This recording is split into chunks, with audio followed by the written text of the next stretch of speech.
At the turn of the 20th century, America was a land of limitless possibility. The skyline rose with steel and ambition, bold, daring, and unstoppable. Fueled by the American dream, small-town entrepreneurs built companies that reshaped industries and uplifted their communities. Innovation became the heartbeat of our nation. In 1912, local business leaders united with a shared purpose: to create a single voice dedicated to defending free enterprise, empowering businesses to serve people, provide solutions, and strengthen society. That voice became the U.S. Chamber of Commerce, committed to advancing economic freedom and opportunity for every American. For over a century, we've been a driving force at the crossroads of progress, shattering barriers, fueling growth, and creating opportunities for people building better lives. We don't just support business, we ignite it. From local startups to global enterprises, we create an environment where potential thrives, empowering communities, leaders, and creators to transform bold ideas into lasting impact. Working with and for a local, national, and global federation of partners, we fight for American businesses in the courts, in state capitals, in Washington, and on the world stage. Steadfast in our principles, unwavering in our resolve, uncompromising in doing what's right. This is America's story, written with vision, bound by conviction, illustrated through courage, and enriched by the hard work of everyday people, local business owners, and global visionaries who continue to define us. It's an enduring legacy of strength, determination, and shared ambition. One we proudly build upon as we work to write the next chapter of our nation's story. Join us. Together, let's build a future of growth and opportunity for the pursuit.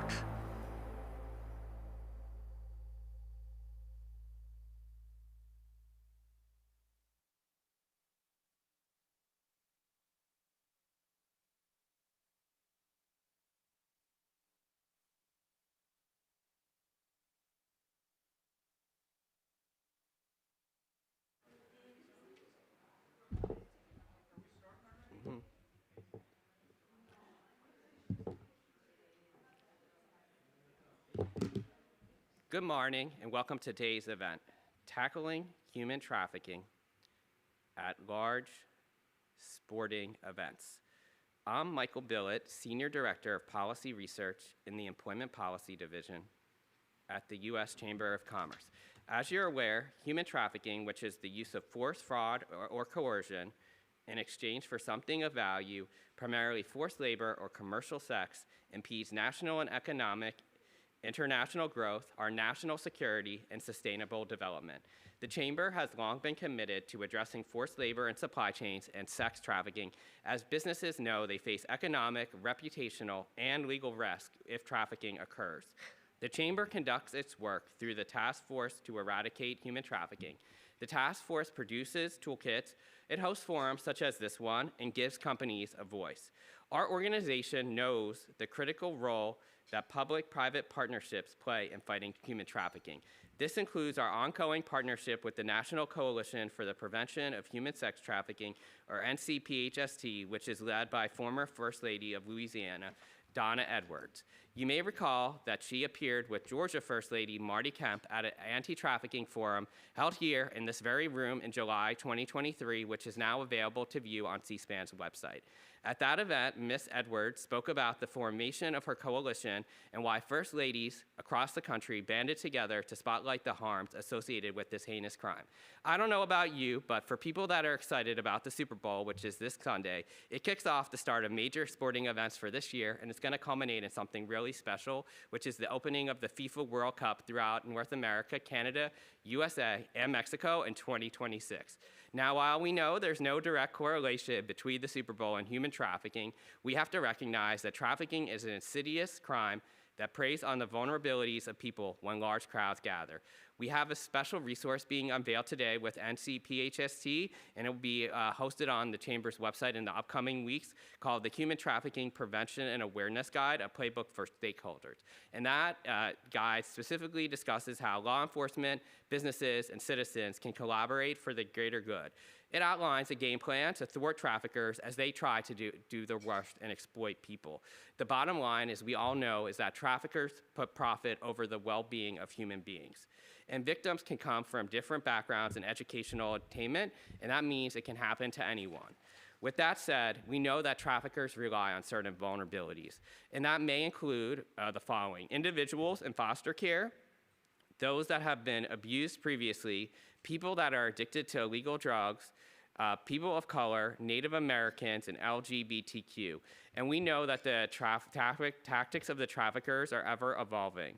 And which leads me to why the Chamber is engaged in this fight. Employers and employees are the eyes and ears on the ground. For example, the trucking and hospitality industries, the hospitality industry, which is our first panel, they train their employees on how to detect those being trafficked and steps to report. We also know that private industry is at the forefront of developing innovative, cutting-edge solutions to combat this scourge. The Chamber today is acting as a convener so that we can all learn from each other. For those attending in person, there is a QR code on your tables that provides a direct link to today's agenda and the speaker bios. I hope you enjoy today's program and find it informative. Before we begin, I want to thank the sponsors of today's program, NCPHST and the DHS's Center for Counter-Human Trafficking. Now, in just a moment, I'd like to call to the stage Lori Cohen, Chief Executive Officer of Protect All Children Against Trafficking, PACT, to moderate our first panel. So with that said, I'm going to call her up to the stage, and she'll introduce the panel.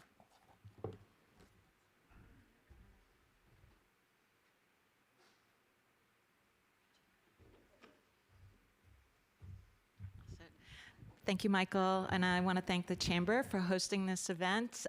It's such a critical conversation, and PACT, Protect All Children from Trafficking, has been so grateful at the Chamber's leadership in this issue because there's a critical role that the private sector has to play in preventing trafficking, and too often it's ignored. And really, the Chamber has been just leading the charge, and Michael, I just want to thank you so much. I'm going to be sitting with my wonderful panelists. Eliza McCoy is the Vice President of Programs and Impact at the American Hotel and Lodging Association Foundation. And as we'll hear during the presentation, an extremely significant partner of PACT, and Thomas Rock, who is the Senior Engagement Manager of the Blue Campaign, which I hope many of you have heard of, at the Center for Countering Human Trafficking at the U.S. Department of Homeland Security.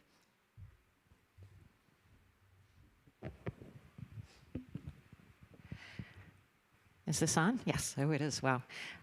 Okay, so I know that Michael briefly mentioned an overview of human trafficking, and we're gonna talk about it just briefly before we go into the conversation.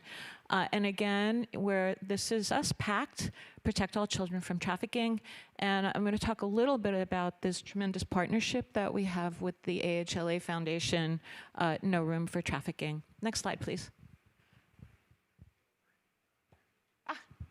Great. Oh, I have to do the next slide. All right, it's self-serve. All right, so who are we? PACT, some of you may have known us under our previous acronym, ECPAT USA. We were the first organization in the United States founded with the explicit mission of protecting every child's human right to grow up free from trafficking and exploitation. We were founded about 35 years ago, and our vision is a world in which no child is bought, sold, or used for sex. Does not sound like a very revolutionary idea, but in fact, as we'll see, it's quite difficult to achieve. We rebranded with a name that people, I found that people in the United States were confusing us with a Disney theme park in Florida, and we were being called Epcot a lot, and I said, all right, we need a name that people can pronounce, and Protect All Children from Trafficking really goes to the core of our mission. We still are very much a member of ECPAT International. We are the U.S. representative of ECPAT International. We're a founding member of this network. It's active in over 100 countries, and we all work together toward the elimination of the sexual exploitation of children. And so very much present in the US, but also deeply aware of this is a global problem and we need to have global solutions. So our approach, we are very much a prevention organization. My predecessor realized very early on that there were some service providers, but there was absolutely a critical need to prevent this from happening in the first place. And so we moved upstream. We're very much focused on education and partnerships. We're going to talk about our partnerships today, and legislative advocacy. And we are all working together. We see this as something that really all of us need to lean in on. So the pillars involve youth and community education. So we're in schools all over the country, legislative advocacy, which we are continuing to do. This is a nonpartisan issue, and we're very fortunate to have really deep and committed supporters on both sides of the aisle, and partnerships and trainings for professionals, which hopefully some of those professionals are taking the training this week in advance of the Super Bowl. Our work is very much survivor-informed. This, in the anti-trafficking movement, there's been a lot of conversation about bringing in people with lived experience. This has been a cornerstone of our work since inception, and it's critical. So it's men and women, because one thing that gets overlooked is that both boys and girls get trafficked. This is not just one sex or the other. And they are looking at everything we create. If we create a curriculum for schools, they're looking at it to make sure, is this going to provide the information they would have wanted to receive when they were children? And then on legislative policy, we'll look at a prospective bill. The survivors will weigh in on it and say, okay, what kind of trauma-informed approach is being done? What kind of services are being offered for survivors?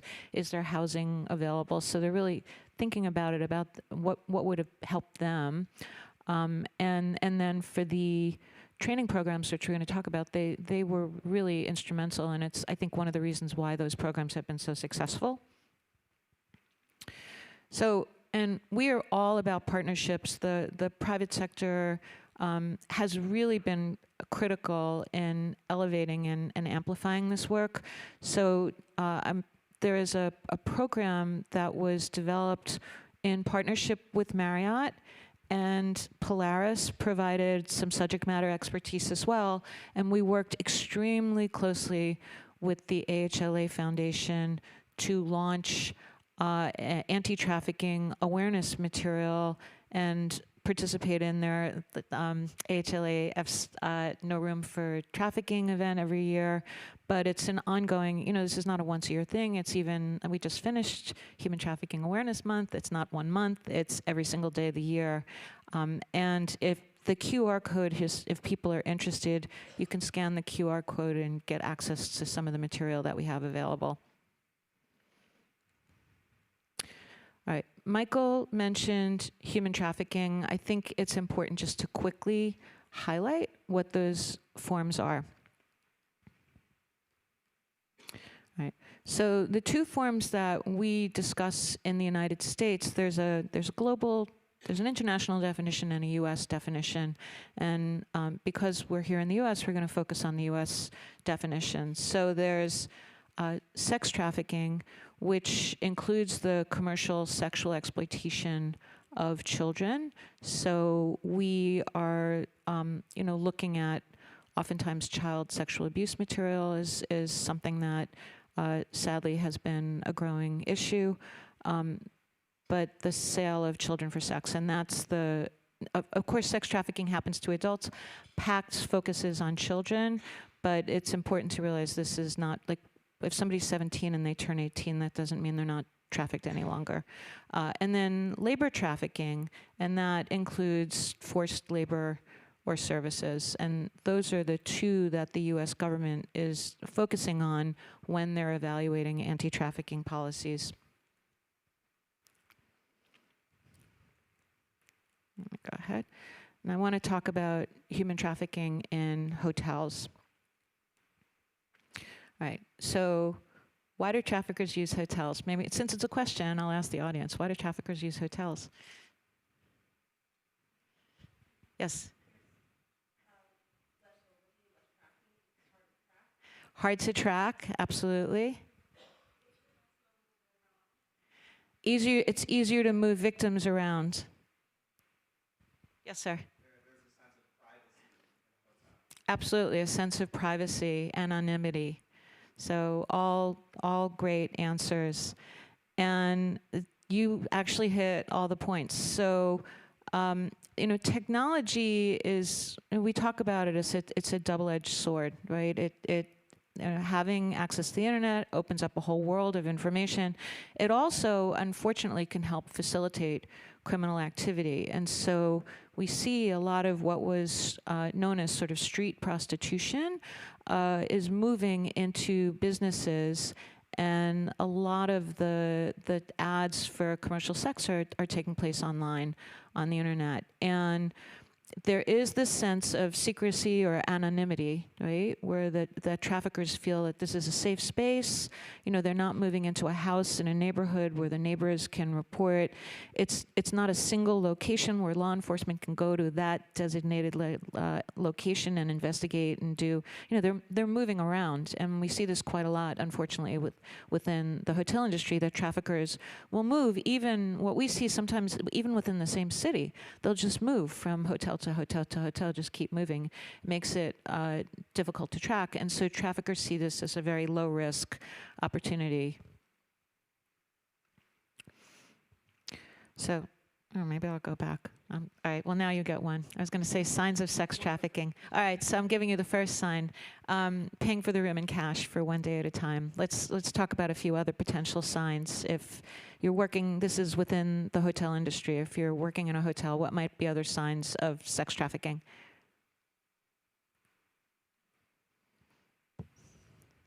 Normally I bring little prizes for answers. I should have brought my prizes. Yes? Multiple people coming in and out of a room. Yeah, so either, you know, multiple individuals who are being trafficked going in and out of the room, or you could have a lot of foot traffic because you have clients who are coming in and out of the room. The paying customers are coming in and out to have sexual service, have sex in the room. Other signs? Yes? Yeah, discontinuing room service. So this, I think there was heightened attention brought to this because of other criminal activity that was happening, and then this came, like during COVID, there was an awareness when people were discontinuing room service for long periods of time that all of a sudden there was a lost opportunity to check on the room and see everything's okay. So it's definitely a red flag if there's discontinued room services. And I know that there's some hotels that have indicated you can discontinue services. We're reserving the right to still occasionally check on the room, which is sort of an interesting approach. Other red flags? Yes.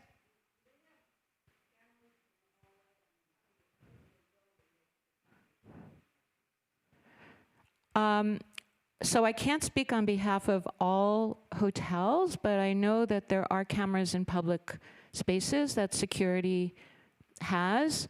The other thing that isn't, yeah, you can see, I mean, security can see people coming and going. The other thing I know some hotels have implemented is like tracking how frequently the doors open and close on a room if they're electronic. So if you see a door opening and closing every 15 minutes all day long, I mean, I would have been worried when I had young kids, and if we were in a hotel, they'd be running in and out all day. But I think then somebody could look at this. You know, the idea is you then look at the security camera to see what's going on. And if you see kids running up and down the hallway, it's probably okay. But if you see, you know, a stream of men coming in and out, then that's an indicator. All right, let me go through some of the other signals. So various men coming in and out of the room, watching the door. So many different young people coming in. You might have children. So I was talking about my kids running around. But if you see very young people, young children coming in with older adults who don't seem to be their parents, and they're looking malnourished, they're looking exhausted, they're wearing what we call weather inappropriate clothing, those are all signs there might be something happening. Requests, this is one that I think is important to flag, requests for isolated rooms, rooms close to an exit, right? Rooms close to, if there's parking on the premises, close to the parking lot. The victim's not left alone, and there could be just a constant stream of phone calls being made. And no luggage. So it's important to say, you know, we don't profile who's a victim. Victims come from all walks of life. And it's really what we do with the hospitality industry is we say, look, it's really important to look at behaviors and look at behaviors. The red flags are not so much, you know, what kind of background does this person have, but what kind of activity is happening that's suspicious. And as Michael mentioned in the remarks, there are certain categories of people who are at higher risk of being exploited because ultimately it's taking advantage of vulnerabilities of the victim and exploiting that. And again, here it's the hospitality industry can and does take a significant role in identifying and disrupting this. So special events, I mean, we're holding this meeting in advance of the Super Bowl. It's really important to note that like the Super Bowl, like the trafficking is not a Super Bowl issue. It is a constant issue. What's important is to say, look, this happens every day of the year. When there are large events where you have a large influx of people coming to a town for a specific event, that elevates the risk of trafficking, but it is industry agnostic, I would say. Anytime you have a large convention or event, for example, you know, not to say this is constantly in this industry either, but just something that's really different. Comic-Con in San Diego this past summer had a major human trafficking bust because you had like thousands and thousands of people coming into San Diego for this Comic-Con convention, and there was trafficking taking place. So it's sort of any large convention, this is something that can trigger an influx. So how is the hospitality industry helping? I'm going to talk about some of this, and then Eliza and Tom are also going to talk about other aspects of this. PACT, as I mentioned, created with Marriott, with Polaris, and supported through the AHLA Foundation. We have a free online learning for the hotel industry that in states that require training, most of those states have approved this training. Some states have their own state-run training. But this is a training that is available now in 34 languages. The idea is really to make it accessible. And I would urge people to take a look at our online training. We also work with our global partners, ECPAT International, to administer something called the Code. And the Code is really a low barrier way for the hospitality industry to get involved in disrupting trafficking. We offer a set of tools. There's 6 steps that industry can take to disrupt trafficking in their business model. And we have a number of members of the chamber actually are members of the Code, so happy to provide information about that.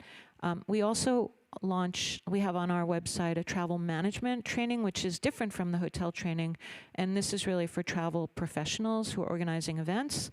And then we have online safety guides, and that's geared often towards parents, because we realize many people in the industry are also parents. They want to understand, like, there's the business role, but then how can they, within their family, keep their children safe? And that's available also on our website.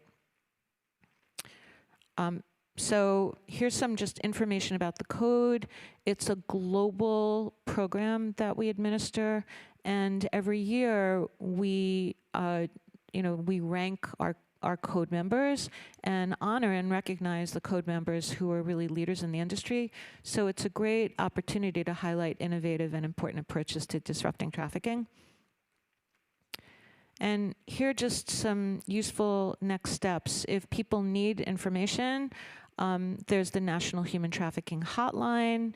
You can join our email list. I have the link here for our free online trainings and our online safety guides and information about joining the code and support our work. We're offering all this work for free. We're happy to make it available, and any support we have is greatly appreciated. And with that, I'm going to turn it over to Tom. Thank you. Am I on? Good, thank you. First of all, I want to say thank you for everyone who's here today. I think we're all here because of one thing: we want to eradicate and get rid of human trafficking.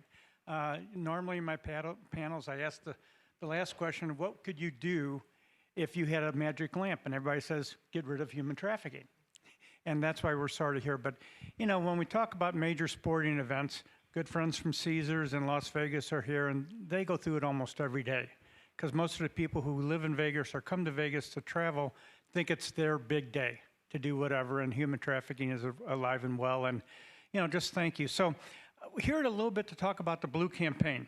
And for those of you who don't know what the Blue Campaign is, we are an arm of the Department of Homeland Security, Center for Countering Human Trafficking. And there's a group of 5 of us. And we go around the country and we do awareness trainings and different type of seminars to make people aware of it and educate them on human trafficking.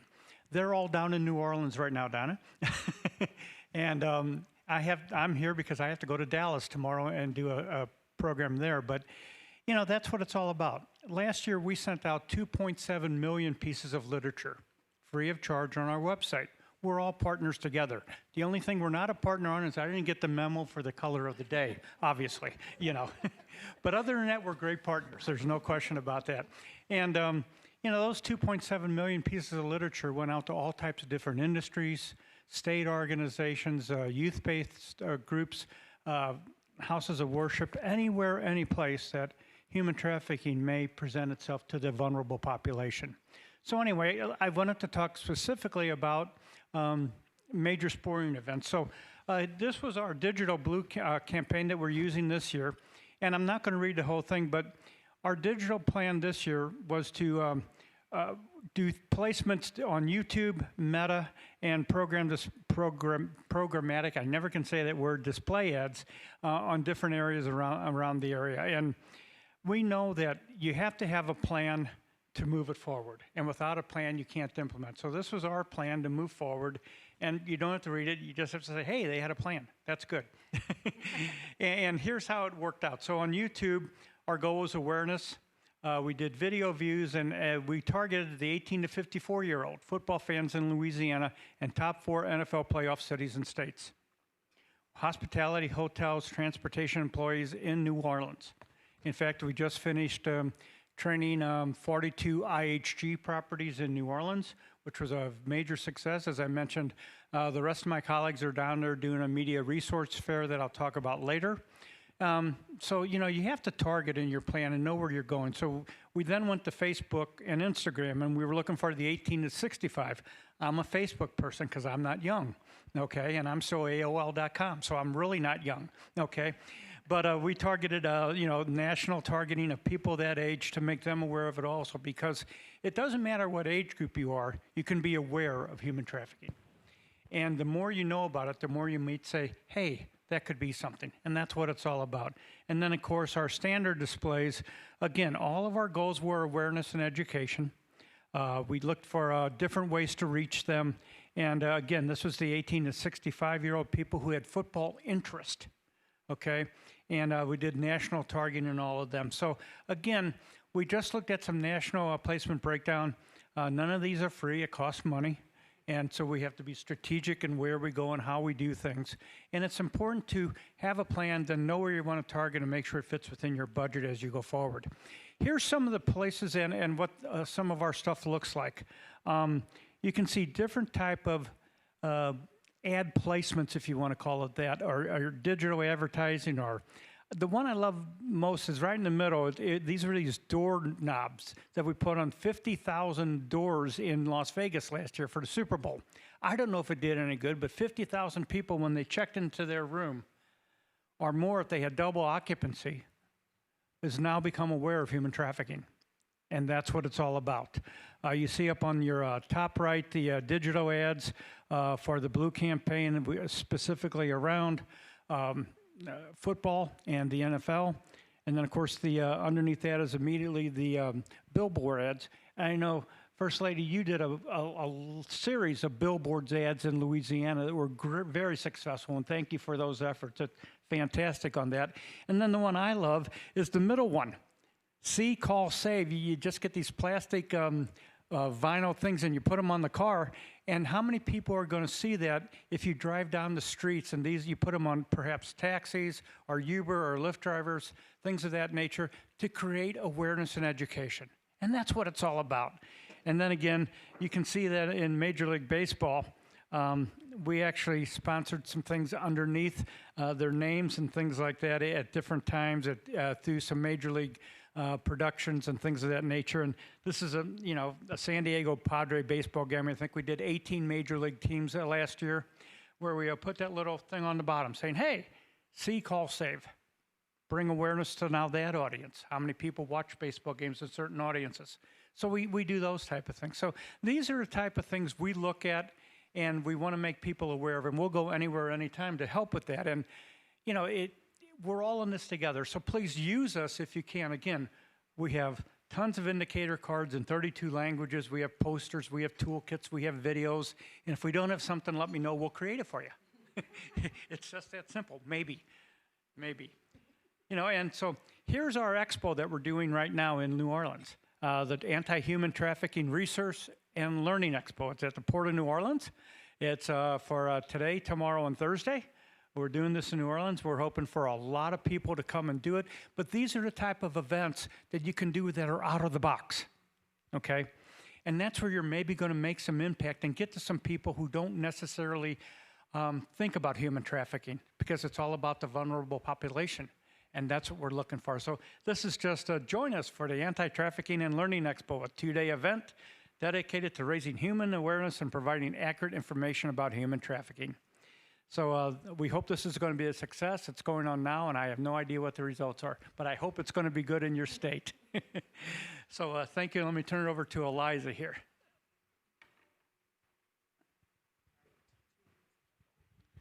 Hi, everyone. Thank you very much, everybody, for, first of all, making time today and online to participate in this event. I know that January is saturated and crazy, and February will likely be as much. So really heartened to see the time dedicated by everyone to continue talking about this topic, and of course to Lori and Tom being fabulous partners, and to the Chamber as a convener for these events. It is something that we really rely on to ensure that people understand the work that we're doing every day and that we're sharing best practices. I literally, as I'm sitting here with partners I see all the time, I'm taking notes of some things I'm thinking of that they're doing that we want to replicate or that we can do better and amplify. So I'll take a step back briefly and just give a little bit of context. I'm here representing the AHLA Foundation, which is the charitable foundation of the American Hotel and Lodging Association membership organization. And that membership association represents about 80% of the hotel and lodging industry here in the United States. And so our foundation is focused on the workforce. We talk often about the membership association being focused on the business and the AHLA Foundation on the people. And in fact, you do not need to be a member of the association to participate in our foundation-wide programs, including our anti-trafficking work. So just as a little bit of insight so that you have context of why we're in this space, it is critically important to AHLA Foundation that we are helping everyone in the industry thrive. Those who are looking to come into the industry, those that are already here, and those who are looking to advance, and the overall culture of the industry. And so part of this anti-trafficking commitment is deeply embedded in our culture as an industry. I joined the hotel industry only about 3 years ago, previously with the National Center for Missing and Exploited Children, and I was brought on board because the industry said we need to have subject matter expertise helping us with this work. It had been a long-standing commitment that was a public awareness campaign, something that we talked about regularly, but they wanted to increase and deepen the expertise that we had within the industry to ensure that we were working alongside nonprofit organizations, government agencies, and others, and doing this really well. And so that's where the No Room for Trafficking campaign and initiative came to be. And ultimately, I want to circle back to the sort of why hotels question. Everyone had great answers for that. We know that anonymity and privacy and ease of entry and exit and movement are sort of critical to how human trafficking can occur in hotels and why it can be a hospitable environment. I get asked all the time how much of it really does happen in hotels. What do we know? Because that's what everybody wants, data, right? What you see here on the screen is really the only data point that we have had, and it was done back in 2018. And it was based on calls to the National Human Trafficking Hotline, operated by Polaris. And it showed that the vast majority of survivors had some sort of contact with hotels during their trafficking experience. So to note, that could be that they were there as part of an exit strategy and placed into a hotel, or also could be that they were perpetrated against in a hotel, or they stayed while they did outcalls at a hotel. But this is the only number that we have. And I think it is a guiding data point for our industry, and even though it's however many years, how long ago was 2018 now? I gotta do math. 7, thank you. 7 years ago, and it's the best that we have. And frankly, it just makes the point of why we're doing this every single day, and it truly has been our North Star.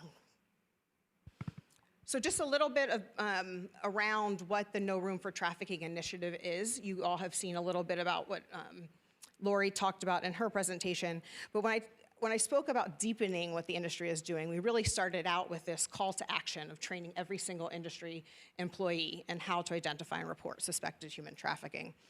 And that's where we partnered with PACT, and we have funded the availability of those free online training programs since 2020. And really spearheaded by Marriott, one of our major companies and brands that created this content and trained their associates and then donated it for free industry use. And that's what we've been offering since 2020 for free, and we're so excited because we hit just over 2 million completions of those training programs just at the end of 2024. So it has become a consistent thread year-round for our industry to participate in this type of baseline training. But we recognize that training is not all that can be done or that will solve it all either, right? And so we have looked as an industry at a number of different partnerships with national and local nonprofit organizations. We've worked with our vendor community. You'll see here on the screen the pamphlet, It Is Your Business, Human Trafficking, targeting vendors to say, if you work in hotels, you should know about this because you're in spaces at times different than maybe industry employees are, but it's equally important to your business. And then you'll see on the far right, we also leverage major sporting events for these opportunities. I really appreciate seeing how much we all do in different ways. And frankly, this major sporting events, major conventions, really anything that brings a larger demand on site to cities and locations is an opportunity to leverage for awareness, saturating the public visibility of this crime that hopefully then translates into year-round commitment and work. I mean, I know in the city of New Orleans, you guys have been doing a fantastic job year-round on this issue. The Super Bowl is an opportunity to double down. And that ad on the right-hand side that you see is a Super Bowl ad that we did last year on behalf of the industry, highlighting our newest body of work. We launched 2 years ago, the No Room for Trafficking Survivor Fund. We recognize that training to report is not getting upstream to help prevent human trafficking. And the fact is, the hotel industry is an engine of opportunity across the United States. It has an incredible driver of employment and support in our local communities, and we needed to be supporting survivors at that level. And so you'll see the companies, actually I think it's closer up on the next slide. These are the companies that you see in that Super Bowl ad that were founding contributors to the No Room for Trafficking Survivor Fund. And this Survivor Fund has reached almost $4.4 million that's then matched dollar for dollar by the AHLA Foundation board, so we're close to a little over 8, our goal is 10. And this Survivor Fund aims to support community-based organizations that are doing the work every day, providing wraparound services and ensuring that we are really helping survivors on their path forward, but from a perspective of economic empowerment and financial independence, because we recognize you have to address the push-pull factors that can draw someone into an experience of trafficking. And so this has been our effort to expand and deepen the work that we're doing. And it by no means replaces the training components, the public awareness campaigns, the education. We are partnering all the time on individual events. I know Tom trains a lot of our hotel companies as well, and Lori. So we're always sort of out and about, but this effort launched in July 22. We've now given out a little over, I think it's $1.6 million over the last 2 years to about 15 different nonprofit organizations nationwide who are really focusing on that economic empowerment and workforce development of human trafficking survivors. And so we have hundreds of survivors who over the past year and a half have received specialized training, but also support from their community-based organization for childcare and housing and mental health support to ensure that they are not only prepared for employment from a skill-based perspective, but also from in terms of the leveling up support that they need to be successful longer term. So it's a really exciting initiative that, again, large sporting events is an opportunity for us to talk about this and say, yeah, we're really glad you're here and we want to talk about this and we want to educate you and we want you to be eyes and ears. But when you ask me how do you really stop trafficking, it's by doing things like this. Just a couple of examples of this year's Survivor Fund grantees, some you may recognize. I wanted to just flash this on the screen because whether you're watching online or here at the table, taking a quick picture of them if you don't know them already. These organizations are doing tremendous work, but it's also by no means representative of the full breadth of work being done nationwide. For those of us in the room who have been doing this work for a long time, when you hear the number 1.6 million over 2 years, that's a drop in the bucket for the level of need that there is nationwide. And so I say this to, again, draw attention to the ones that we have been able to support here financially, but also to open up the call to those of you that know other organizations and other ways to support these or others is critically important because, frankly, it's that community-based approach that is really going to help us end this scourge, as Michael called it. I would be remiss not to also say, if you are interested in contributing to the Survivor Fund, here's the QR code. And this hasn't even been updated. We are much closer to that 5 million point. But I want to wrap around by saying this is the perfect example of what the hospitality industry is doing from a year-round standpoint to ensure that not only our brands and our companies and our major management companies are training their employees, but we're also contributing to these types of strategies to prevent re-victimization, and the AHLA Foundation is walking alongside them in that effort, and we're so grateful to those of you in the room and those of you online who are helping us do this work. I think we'll leave this up on the screen because that's my final slide, and I always like to say, if you remember nothing else, but hopefully you remember quite a bit from what we've talked about today, this information is the most important. Take a screenshot. We see a lot of different audiences in a lot of different places with varying levels of understanding of this issue. And it can be a lot to absorb and understand and to think about how to turn into action. And the most important part is just not being afraid to speak up and send information. You don't have to be right. You don't have to know it all. But you certainly need to reach out so that we can work to find these individuals and help them. Thanks. Thank you both so much. And Eliza, that last point is so important. I participated. There was a national study that looked at responses to education and training. And one thing that we saw, and we're really trying to dig down into this, is that there is a fear of what if I get it wrong, right?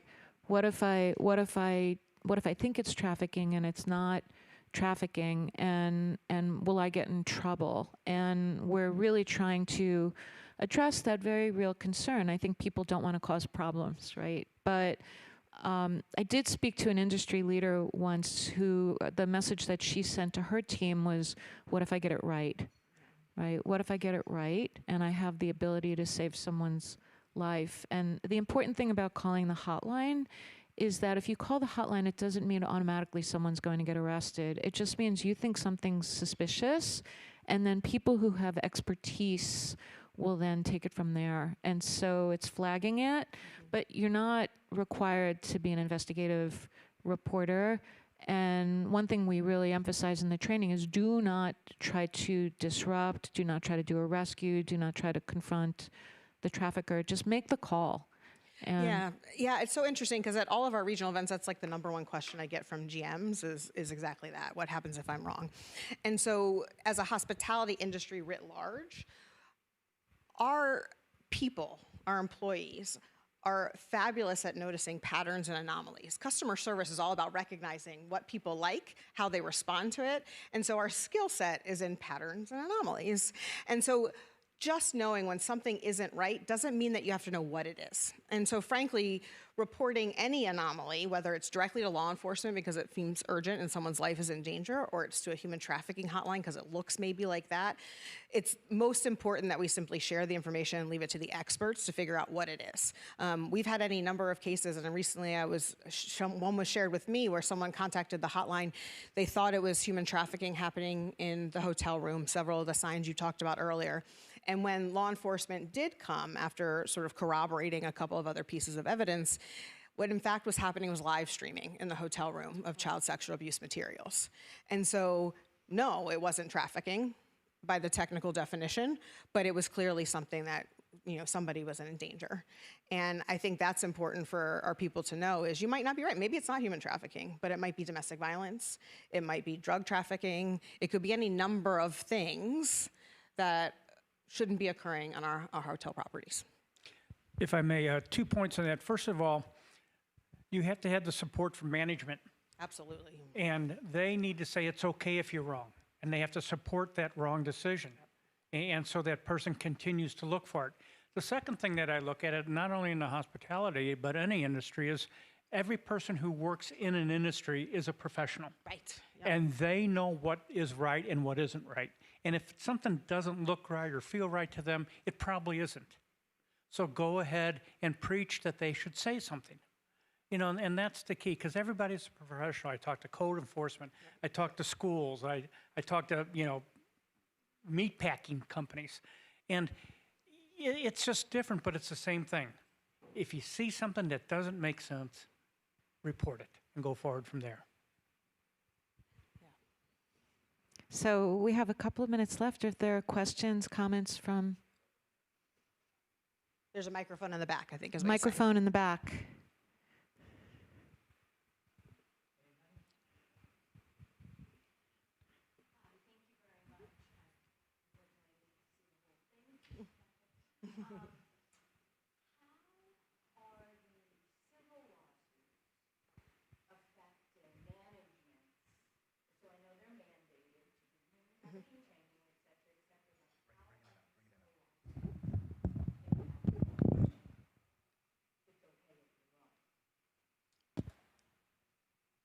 Sorry, in case anyone couldn't hear, because I think maybe online there's a bunch of people video. And are you saying civil lawsuits if there's a misidentification, so someone reports trafficking that's not trafficking, or?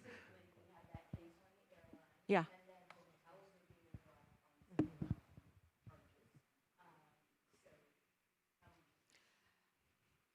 I mean, personally, and again, that's not something that I have been as abreast of most recently, but I will say that I have seen absolutely no change in the level of commitment to saying something. And it's okay if you're wrong, if that's the liability you're suggesting. I think companies would much rather have to protect an employee from that perspective than the other, which is not reporting. But just like any issue, I mean, we see this in laws and legislation on just about every issue I can think of that I've ever dealt with, that what happens in the civil court system is automatically going to impact how we respond in some way, shape, or form, as much as legislation is going to as well, as much as a media campaign or a media sort of spectacle will. That all comes into play. And frankly, we as an industry are committed to anything that is going to continue to encourage people to report. And if there is a trend that is preventing or impeding that, it's concerning. You know, you can't comment too much on some of the cases because they're still in litigations. But one thing that I did notice when the first few of those came out is companies were looking to standardize their training. True. So one facility A wasn't training different than facility B or facility C. They were trying to standardize their training, which would make it more acceptable to the court system. Yep. And that's the key. You know, you don't know what's going to happen in the courts. No one does, but if you can go more prepared, you have a standardized program, all employees are trained, here's what we do, here's what we teach, and here's how we do it, it's a little bit more prepared, that's all. And to follow up on those comments, so I'm aware of the airline lawsuits. So if people are not familiar with this, there were some passengers where the parent and the child were different racial backgrounds, and the allegations are the airline reported trafficking and the parent was questioned, right? So nobody was arrested, but they were held and questioned when the plane disembarked. And I think my understanding was there was a suit based on the fact that they were just looking at the racial identities. I'm not aware of a similar suit in the hotel industry, so I'd be interested after to hear about it. But I will say that, you know, our training, the training that we host, it's very clear. That's why we don't just look at one factor. It's a cluster of factors, and it's also not just identity, it's behavior. And there's a little, I don't know how much, if you need me to bring the hook and get me off stage. I'll give you an example. So I come to this work, I had represented victims of human trafficking for about 14, 15 years. And I had a client who was from Mexico who was indigenous, who I'd gotten her legal status, and I had to go to the border to actually go get her son because the traffickers had been holding her son hostage in Mexico. So Customs and Border Patrol worked very closely with me to help bring the child to the border so I could bring him in. So a young indigenous boy, very malnourished, had his belongings in a plastic bag, hadn't slept for days because he was excited he was going to see his mom. I took him to a restaurant for breakfast. The waitress, who was incredibly nice and chatty, like it was clear I speak Spanish, but I don't sound Mexican. And so we were chatting, and she came over and she just started asking me questions like, what brings you here? Is that your son? What's going on? And I knew what she was doing. She was like checking me out to see, like, and I thought, oh, wait, we have like all the red flags, you know, malnourished, exhausted, no clothes, everything he has is in a plastic bag. And I looked at her and I just explained what I was doing, and she started crying. I mean, she was just so, but you know, it's just, I realized that I had that cluster of signs, and then she didn't call the hotline, but she could have and said what's going on, and then it would have been, I would have thanked her even more. But yeah, you need to look at the cluster of signs to make sure, and behaviors. It's not just the appearance. Yes, ma'am.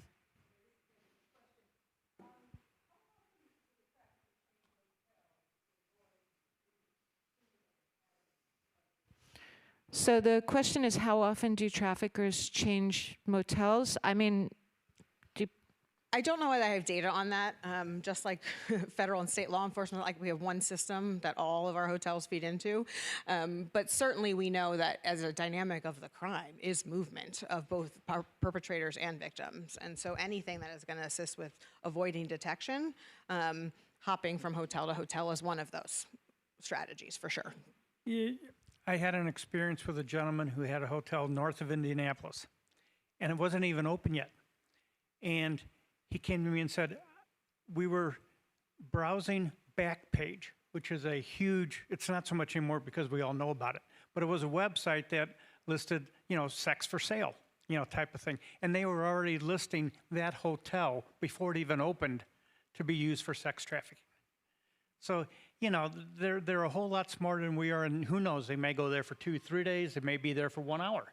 You just don't know, but they're smart, and every time we try to do something, they do something, then we do something, then they do something, and, you know, it's a back and forth game. But we just have to stay diligent and go at it. But I thought that was interesting that the hotel wasn't even open yet, and they were advertising, you know, for a certain day, come to this hotel and call this number and, you know, pay up. Yes, ma'am.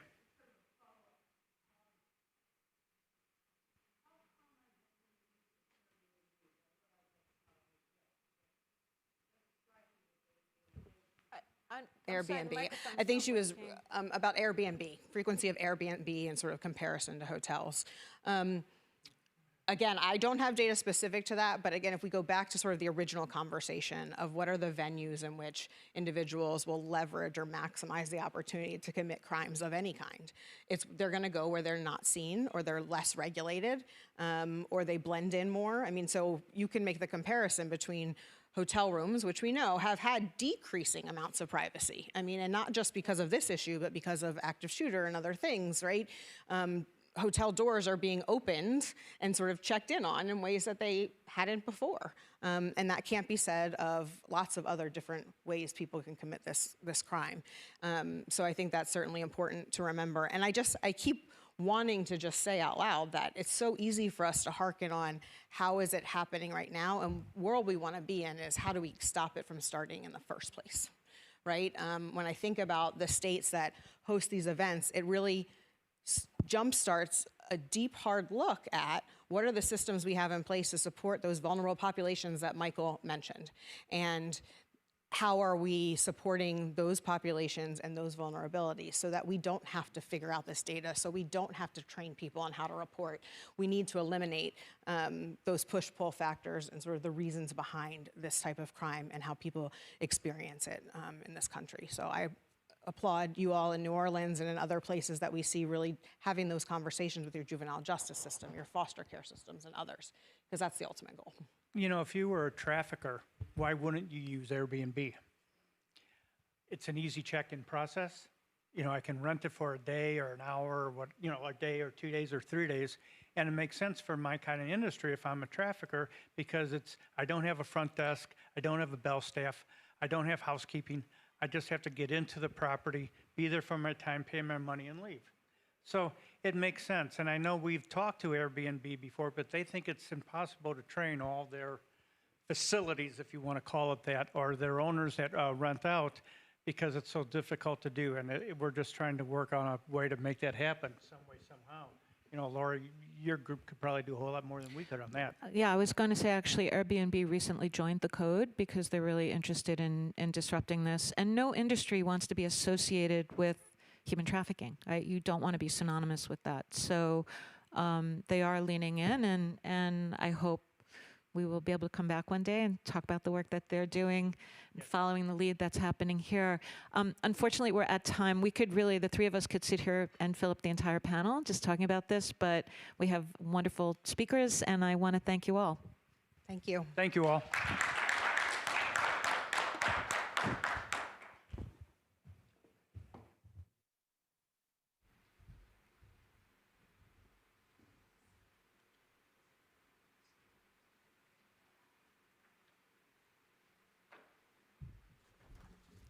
Well, thank you, Lori, Tom, and Eliza for that lively discussion. Right now, I'm going to call the panelists to take the stage. I'm going to do a brief introduction of Kirsten Flint, but the panelists should come up and take the stage. Kirsten Flint is the Senior Vice President of Corporate Social Responsibility and Internal Communication at Caesars Entertainment. She's going to moderate today's panel, From Prevention to Partnership, How the Hospitality Sector Can Lead into Anti-Trafficking, Learning from Their Business, Caesars Entertainment. And while the speakers are getting mic'd up, I'm going to add a few words about Kirsten. She leads company-wide efforts in internal communications and corporate social responsibility and environmental, social, and governance initiatives, also otherwise known as ESG at Caesars Entertainment. She's been recognized for her contributions with multiple awards, including the Gold Addy Award for her work in advertising and communication. And thank you, Kirsten, for moderating this panel. And we're going to beam Dr. Halle in virtually just right now. Thank you, Michael. Thank you so much, and good morning, everyone. And thank you to the U.S. Chamber for having us participate in today's meaningful event. It's an immense honor to welcome you all to our panel discussion today, From Prevention to Partnership, How the Hospitality Sector Can Lead in Anti-Trafficking Learning from Caesars Entertainment.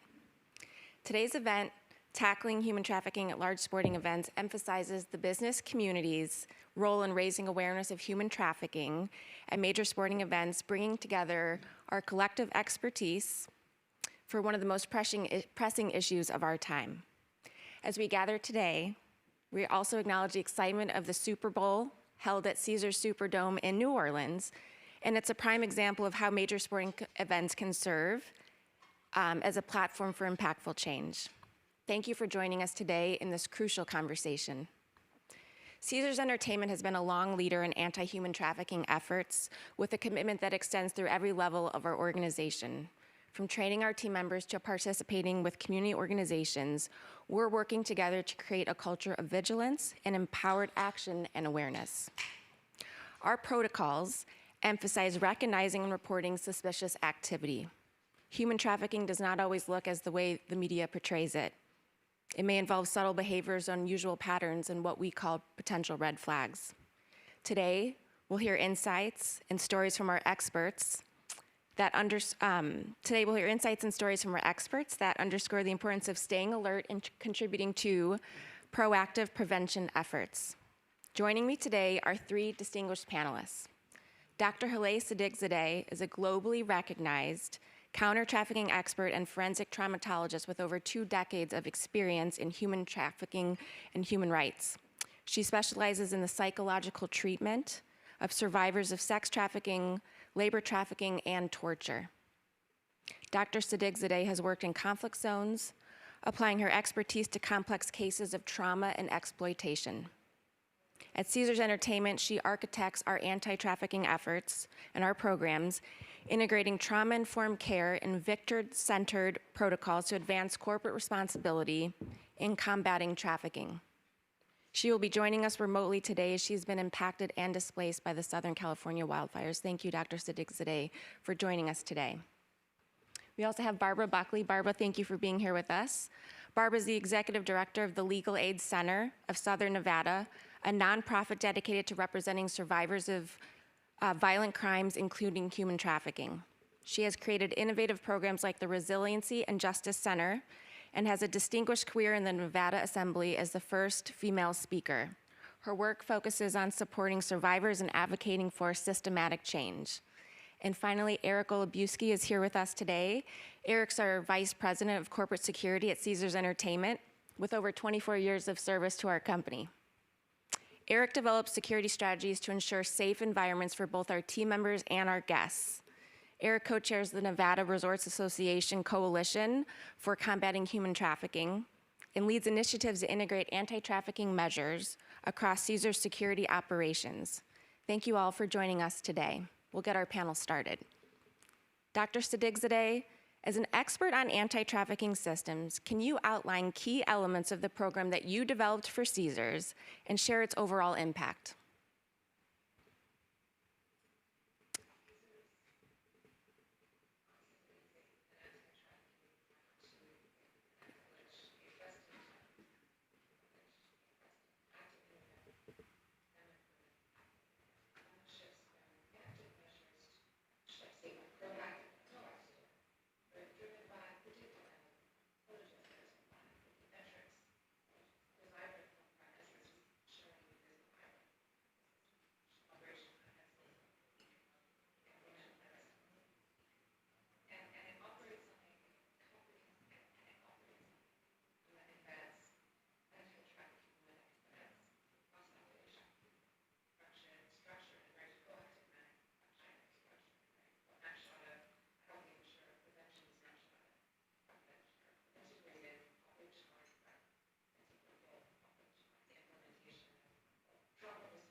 Complexities of exploitation. This begins with, especially our security.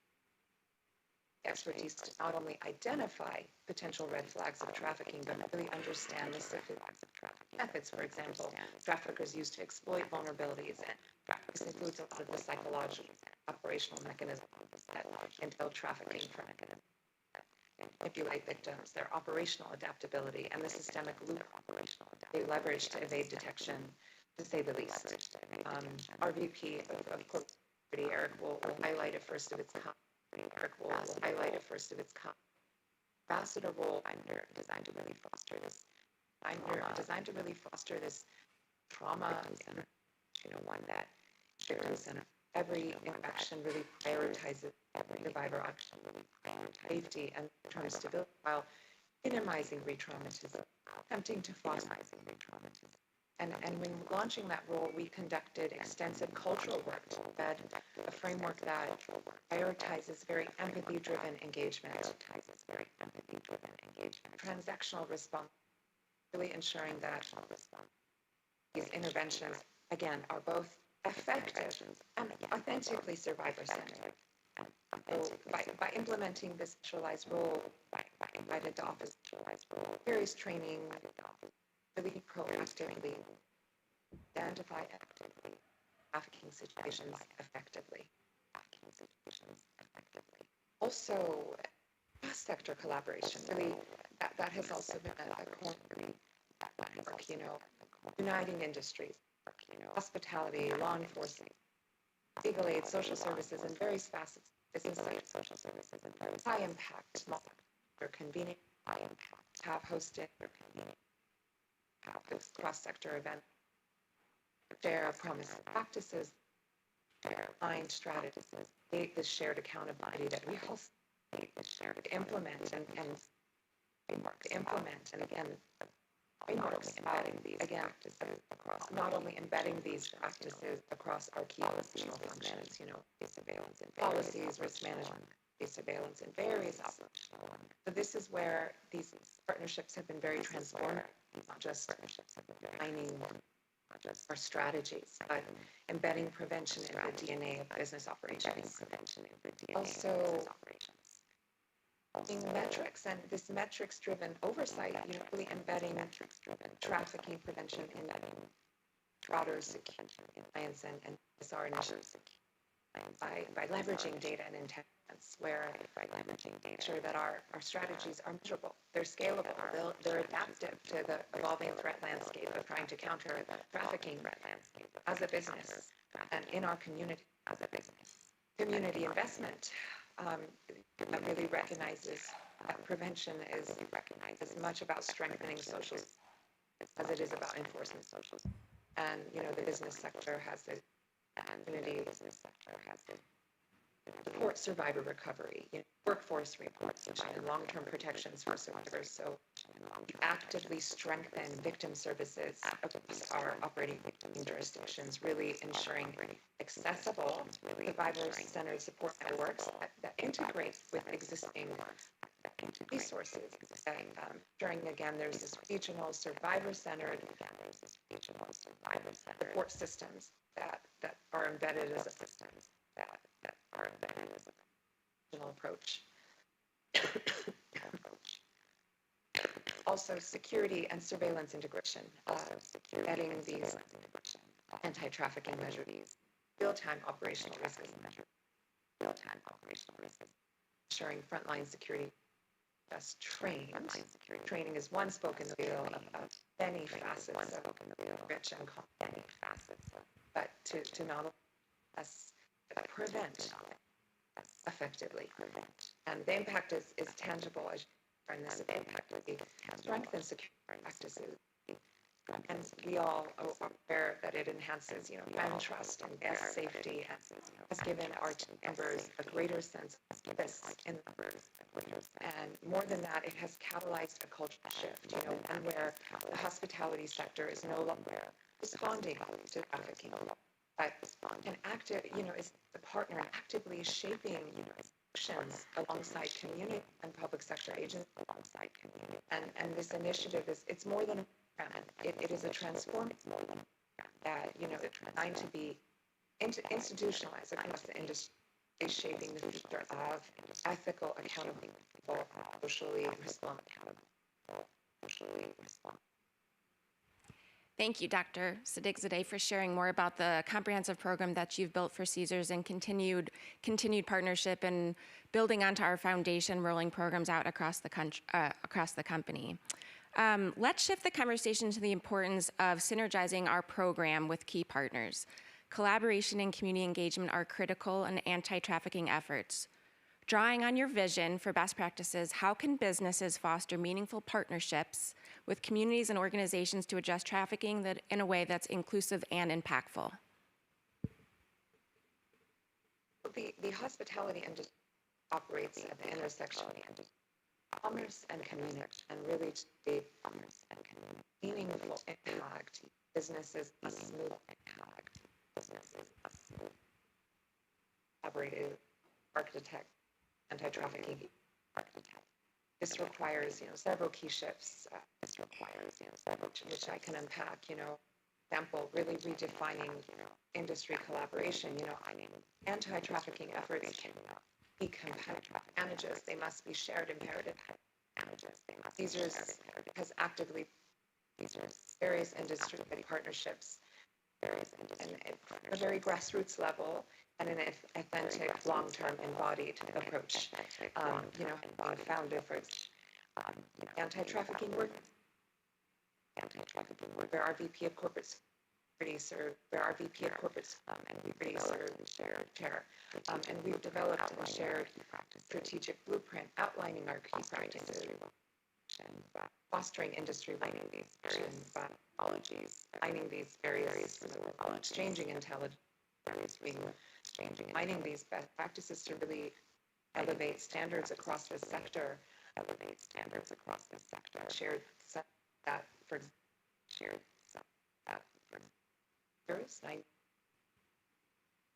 But just as an example, this means work and competitors. Standardized policies, crime prevention strategies, really strengthen our accountability.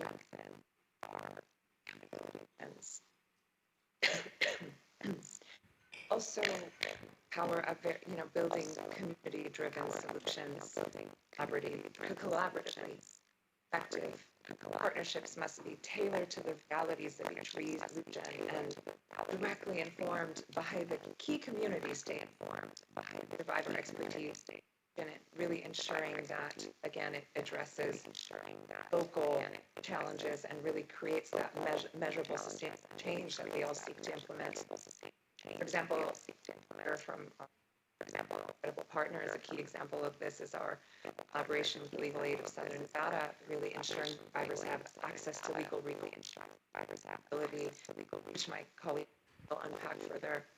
And, by integrating these type of anti-trafficking efforts into trusted community infrastructures, businesses can drive sustainable impact. Bring local leadership, strengthening local survivor-led initiatives, and really tailoring interventions local and also leveraging business influence, structural and systemic change. The hospitality sector has such a strong platform to drive systemic change. Which labor protection, workplace accountability, policies driven by and shaped by direct survivor input, strategic workforce protections, and various business-led initiatives that create sustained economic opportunities for survivors and survivor reintegration pathways. Advocating for, again, strong actions, vulnerable workers, ethical sorting, required vendor contracts, which I'm sure you'll hear from another panel that and then really investing in employment pathways for trafficking survivors, shifting them from exploitation to economic mobility.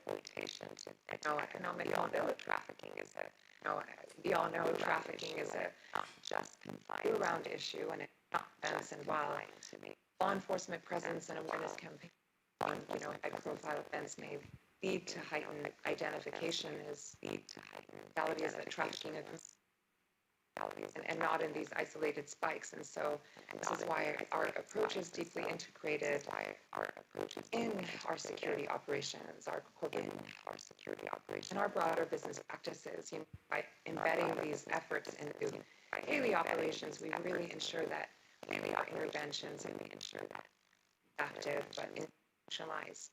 They're measurable, and they're actually built for long-term impact. And what sets our approaches apart is that we don't rely on this templatized check-the-box approach, especially around training. That, you know, embedding, again, anti-trafficking measures into core operational practices, really ensuring that prevention is institutionalized rather than reactive. And it means more than just aligning policies, training, and it means more than just aligning policies, training, and levels of operations, but also our teams are prepared to assess, to mitigate risk real time year round. So this level of integration is what makes program vision best in class, you know, aligning prevention with realities of hospitality operations rather than some periodic compliance. Also, really just business value alignment is really critical. Beyond compliance, integrating anti-trafficking efforts, reinforces again brand trust, enhances our corporate social response, and ensures team member guest safety, community safety. And it's really not only about ethics, again, it's really sustainable, long-term leadership. And ultimately, businesses have the resources, the reach, and they have the responsibility to reach, and they have the reactive compliance to proactive leadership. And if we truly commit to cross-sector alignment, we won't just mitigate these trafficking risks, with operations will create systemic safeguards that build against. Thank you, Doctor. And again, we really appreciate you being able to patch in with us today with everything that you're going through in Southern California. And that's a great transition. I'm going to shift over to Barbara. Barbara, we're very proud of our relationship with the Legal Aid Center of Southern Nevada. As the executive director, can you share your work and impact collaborating with the business sector and what it's had on your efforts, including how Caesar's 3-year commitment and grant and the Crime Victim Center Initiative are supporting survivors of trafficking? Can you hear me? So it's an honor to be here today. Legal Aid Center Southern Nevada is a nonprofit legal aid organization, and we primarily serve victims of crime. We represent every abused child in our dependency system, survivors of domestic violence, sexual abuse. When the October 1, 2017 shooting happened in Las Vegas, we were asked to stand up a resiliency center, and the Resiliency and Justice Center was born. We served the survivors of that horrible tragedy and continue to do so to this day. We always served survivors of human trafficking, but did it amongst very different staff. And then we were honored to ask to be a collaboration partner with Caesars Entertainment. Caesars Entertainment is a leader in the anti-human trafficking effort throughout all of its properties. Not only securing a subject matter expert, who you just heard, Dr. Halle, we call her, as we seek not to pronounce her last name, Sadek, whether it's through their security efforts or through their investments in philanthropy. What we decided to do jointly is to centralize our services to survivors of human trafficking. We hired a full-time survivor rights attorney. Some of the services provided, first, it's trying to assist in fleeing the trafficker and securing economic opportunity. The first thing we do is seal criminal records, whether it's a vacatur, whether it's a record sealing. I remember one of the first survivors we helped, she said it was like the chains were finally broken because she no longer had to disclose. We have a wonderful set of statutes, which we helped contribute to in Nevada, where you can honestly say you have never been convicted of a crime if your record is sealed to an employer. So she said the records were broken. Some of the other services we're providing are name changes, so a trafficker can't find a survivor. Sometimes it's custody. There's children in common with the trafficker, and we'll have a survivor say, I can't lose my kids. There is nothing, I just can't. And we say, well, we will be by your side. It is empowering. Our traffic attorney recently spoke to the entire Nevada Resort Association. We recently had the head of security of another casino who encountered a survivor in the hotel, and our best-in-class security in Las Vegas approaches traffickers and say, approach survivors and say, do you want help? And the survivor said, he's waiting outside and he's got my kid. And the security gave them the name of our attorney and said, call her. We not only have services here, you have free legal help. So it's been transformational being able to offer these services. We also represent every child survivor of human trafficking that is brought in through the foster care system in Clark County. So before, I think if I was to describe our work, it was on top of everything else we do. And Caesars allowed us to create a full-time attorney to not only look at provision of services, but policies that we can change. That is one thing we're good at Legal Aid Center, Southern Nevada, whether it's changing statutes, rules, policies. For example, one policy is the district attorney's office decided to prioritize stipulations of any criminal records of survivors of human trafficking. We now get our stipulations from the district attorney's office within 48 hours. Wow, right? Just because we asked, just because Caesars funded us. Thank you so much. And can you elaborate more on how partnerships with businesses like Caesars influence systematic change in how survivors are supported at both the local and the state level? Yes, so because of the partnership with Caesars Entertainment, we've been able to engage in more collaborations and policy shifts. One, for example, is that one of our major hospitals who treat trauma survivors, and that means survivors of human trafficking, now refer cases to us. So the calls will come in to our Resiliency and Justice Center, and we will immediately provide services. We were recently able to help a survivor who had been beaten within inches of her life, and able to work through our partners to secure her a passport. She left the country.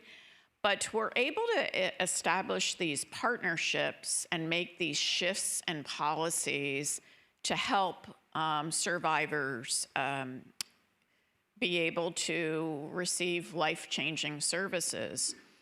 The other amazing way both Caesars and the Raiders are supporting our efforts in Las Vegas is we are creating an advocacy and justice complex. So right across the street from our existing headquarters in Las Vegas, we are building the state's first Victims Assistance Center. So on site will be legal aid, navigation of critical resources, and mental health services all in one spot. We began this work after the October 1 shooting, and rather than have survivors have to go to one office to figure out how to file a victims of crime compensation application, another office for legal aid, down to a behavioral health center for the state of Nevada, we have a multidisciplinary, one-stop victim shop. So a survivor can come in, figure out how to apply for Medicaid right on site, how to get legal aid to seal records, how to get mental health support. Our navigator right on site will say, what kind of therapist do you want? What kind of insurance do you want? And then let me call them and get your first appointment. It's like a concierge service, right? Where we don't just give a brochure, we say, let us navigate your bureaucracy. How many of you can navigate your own bureaucracy well on any given day? You can't. How do we expect survivors to do that? So that is how we are transforming services in Las Vegas. And through this advocacy and justice complex, which Caesars and, as I mentioned, the Raiders are supporting, we aim to change the way we serve survivors. Thank you, Barbara, and thank you for all the meaningful work that you're doing. Before we switch gears over to Eric, if our participants today wanted to learn more about the work that the Legal Aid Center is doing, how would they learn more? Well, we would love to hear from you. We would love to have you visit us. What better place to come to visit than Las Vegas? We actually are receiving visits from all sorts of communities, whether plagued by violence, to see the Resiliency Center. We were just honored to host a group from Uvalde. And the anti-human trafficking work similarly. Feel free to call us, 702-386-1421. That gets to me directly, lacsn.org.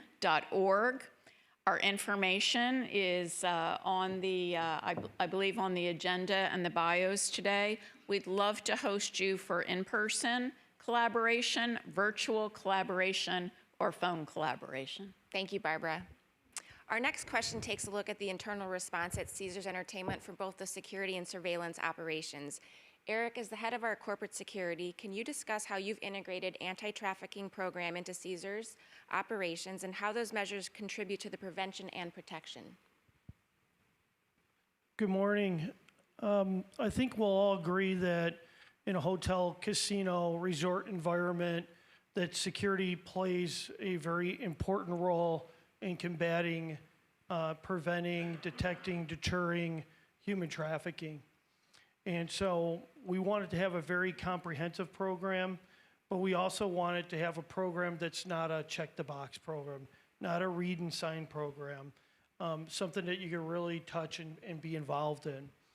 And so what we started off with, obviously a lot of work with Dr. Halle, our corporate social responsibility team at Caesars, and many other partners to get this holistic approach in our security operations and our surveillance operations. To start off, we thought it would be very important, since we have over 55 resorts across North America, and we have these security and surveillance leaders at each one of the resorts overseeing the security departments, was to engage and train the security directors. It all started with them for the security portion of the program. And so we would get on Zoom calls with them, we would meet with them, we would have quarterly calls and really immerse them into the program so they fully understood what the goals were, what we were trying to accomplish, how should security respond, what should they be doing. And so we really worked on the security leaders because we knew that as soon as the rank and file, our managers, our supervisors, and our security officers heard about the program, they're going to want more information. And the worst thing you can do is have that employee come up to your security leader and them not know anything about the program. So it was this top-down approach about this is how the program works, this is what you're supposed to be doing, ensuring we had their buy-in, making sure that they had the ability to answer any questions that a security or a surveillance employee had about what their role and responsibilities were. And this was started many, many years ago. I know Dr. Halle and I have been working for over a decade on this at Caesars. We're in the middle of a refresh because you always got to evolve. I know Tom said, you know, the trafficker does one thing and you have to do another, this cat and mouse game all the time. So we're constantly refreshing the program. But the one thing I wanted to bring up that I think is important for this group and everybody listening now is that how do you sustain the program, right? Many times you launch a program in your company and it has a lot of buzz and it's going really good, but several months down the road, a year or two down the road, it kind of fizzles out, right? And so what we did in security and surveillance operation is we embedded that into our security training program. So security, all security employees go through a security academy, and they learn the traditional things like you would in security that you would expect, right? They're learning laws of arrest, they're learning de-escalation, they're learning use of force, but they're also learning human trafficking, what the definition is, what to look for, and how to respond when it's reported to them. So we embedded that so that through attrition, somebody leaves, or turnover, it's always in the culture. So the next person coming in is already plug and play and learned what they're supposed to do when they hit the floor inside the casino resort. So that helped us sustain for many, many years to this day. It survived through the pandemic, and it survives and exists right now as we sit here. The other important thing that I will say is we have some amazing leadership in our C-suite executives at Caesars Entertainment who support this program. And that's important because we're allowed to share this information with all of you, and I'm allowed to share it with peers. Being a member and co-chair of the Nevada Resort Association Anti-Human Trafficking Working Group allows me to get on a call every single month with my peers and law enforcement and talk about best practices, talk about the success stories that we have, get feedback from what's working with everyone else, listen and talk to the trafficking task force on what they're seeing in our environment, in our industry. But it also allows us to solve problems. And as a member of the Nevada Resort Association Anti-Trafficking Working Group, which is a mouthful, we were able to work with a local law enforcement agency that had a long response time, and we couldn't understand, right? A potential trafficking victim would come into the resort, they would be seeking help, we would call the police, and it would be 5 or 6 hours before the police got there. And what we learned was, as these calls at 911 dispatch were classified the same as a misdemeanor shoplifting call, stealing a can of beer out of a convenience store.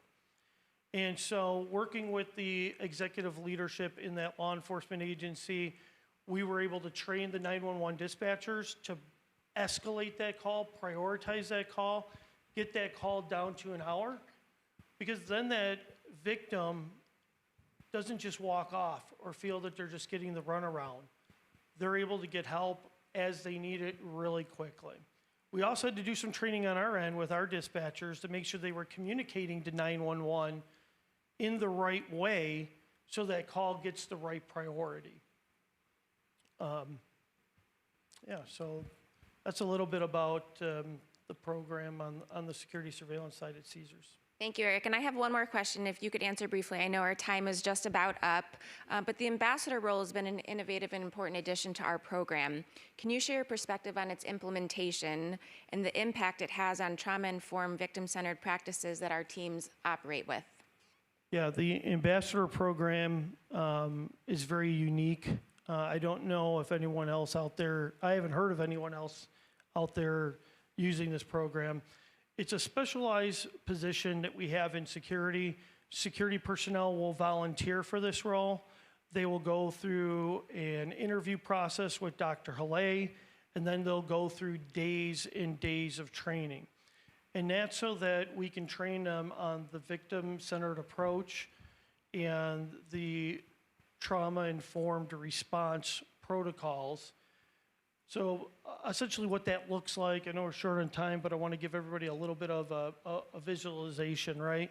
A potential trafficked victim comes in, security takes them to an area where they're met with the ambassador for the property. That ambassador can immediately start forming a relationship. They're not judgmental. They have dignity, respect, compassion, and are very caring, great listeners, excellent communicators, and can connect with this potential victim right away so that they can get on the road to recovery and be a handoff to the advocate or the law enforcement team as they respond. They do things like make sure that that person gets a meal. We'll go up and buy them a hamburger and fries because their trafficker has deprived them of food. They'll get them a blanket so they're covered up because they're forced to dress a certain way by the trafficker. So those are some of the things that the ambassadors do in the ambassador role, which is kind of unique, I think, to our program. Thank you, Eric, for sharing more about the ambassador role. I know our time is up. I want to thank our panelists. Dr. Haley, any final comments before we wrap? Okay, thank you. Barbara, Eric, Dr. Haley, thank you so much for being with us, and a special thank you to Michael and the U.S. Chamber for putting this event on, and for the Department of Homeland Security Center for Counter Trafficking and the National Coalition for Preventing Human Sex Trafficking for co-sponsoring this event. Thank you all, and together we truly can make a difference. Thank you.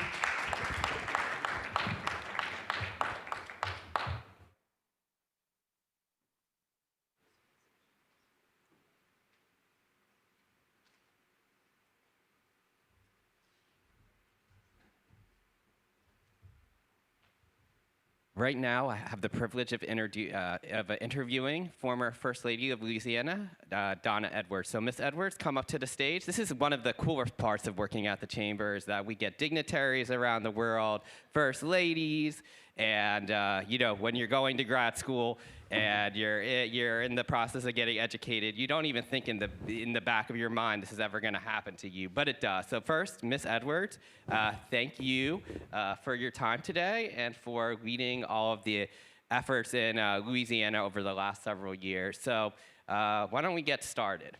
Thank you so much. Well, first, why don't you give us a little bit of background for the audience who isn't aware about who you are and your background and why you started the coalition? Well, thank you, Michael, and thank you. Gosh, this has been an eye-opening morning. Every time I go to an event where people like yourselves are speaking on what you've been doing for decades in human trafficking, I learn something. I write multiple notes, and so this morning I also have learned so much from you all who've been working in this space for so long. So as First Lady, I'll be first to tell you I was quite embarrassed that I didn't and had never heard of human trafficking. And I soon learned that so many people, friends of mine, relatives, had not heard of it either. And what is that? A foreign issue? And I started to learn about human trafficking from a group of nuns who had started or working on building a home in right outside of Baton Rouge. And so that was my introduction. And as it happened, soon after I learned about it, I remember thinking, how is anybody going to believe this is really happening? I mean, this is, you know, in our state of Louisiana. And soon after that, it was discovered that a young girl in a dog kennel was found by law enforcement in our hometown, a rural hometown. And I thought, oh my gosh, this is not just happening in our state, this is happening in my own backyard. And I couldn't believe it. In fact, my children, I called them and I was like, oh my gosh. And sure enough, they knew some of the family members that had been trafficking this young girl who had lost her mom and they were using her for drug money. And I knew then that I had to figure out a way to use this platform as First Lady and leverage this leadership role to bring awareness to it and really to understand it myself and to come to understand what it was all about, because I still didn't know really all of the different areas of human trafficking at the time. So what do you think one of the biggest misperceptions were when you didn't even aware that human trafficking was occurring, but then you learn human trafficking is occurring, but then there's perception and reality. So what is a misperception of human trafficking in your mind? Oh, well, that's not happening. You know, it's not happening, but it is. You know, as a former elementary education, music education teacher, you know, I saw every child in the whole school. And after learning that the average age of a victim is 13 years old. 13. I thought to myself, after hearing the stories and then volunteering after we worked on this home, Metanoia Manor, and building it, it's a residential home, a safe haven for children who are rescued in our state. And I looked back at so many of those children that I taught, and I thought, how I missed signs, because I didn't know. We weren't taught as an educator about human trafficking, didn't know the signs, didn't know. But, so many of you mentioned the signs this morning, and they're obvious. But sometimes, we think, oh, it's their home life or whatever. Well, most often it's happening in their home life. And so recognizing that and, realizing that I needed to learn more.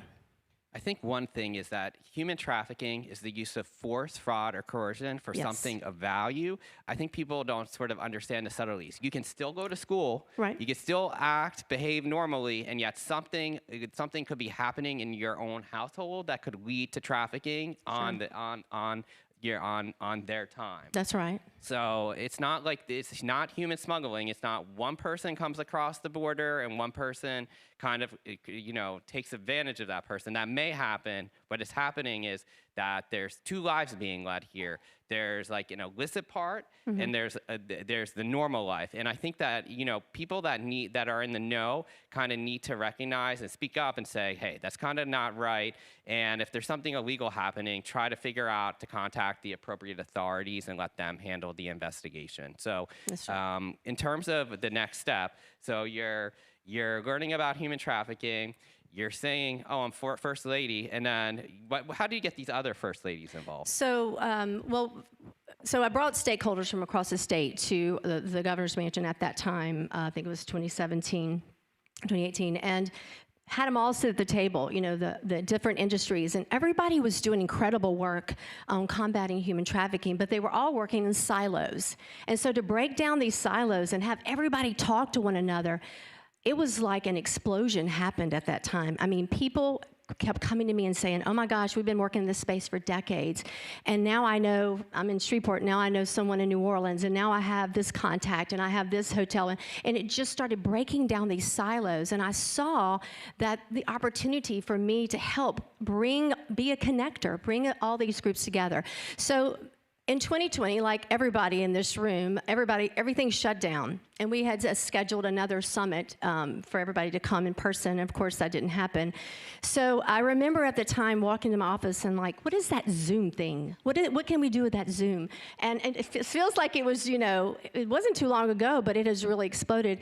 And I was like, how many people can you invite to a Zoom? And we started researching it. And it was then that I said, we're just going to invite every first spouse, can't say first ladies, first spouse, every first spouse in the country to hear about this, because I know there's more than me that never heard of this before and that can use this opportunity to shed a light on this horrific cancer that is happening in our communities.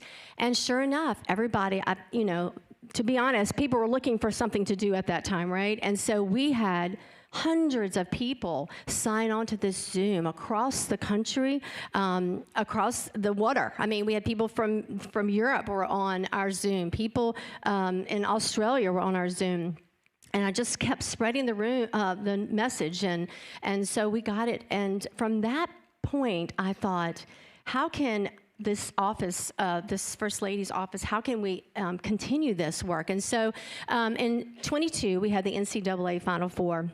And so I took the office that we, and partnered with the governor's office. I have Dr. Dana Hunter, who was in charge, the director of human trafficking prevention at the time, is now my executive director.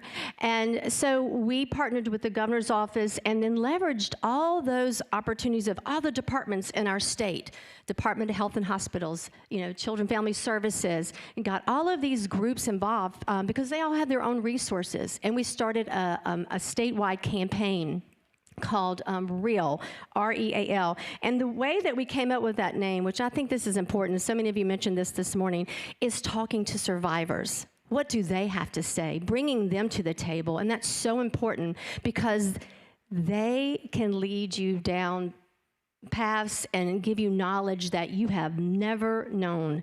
And to talk to them and to hear them, you can't unhear it.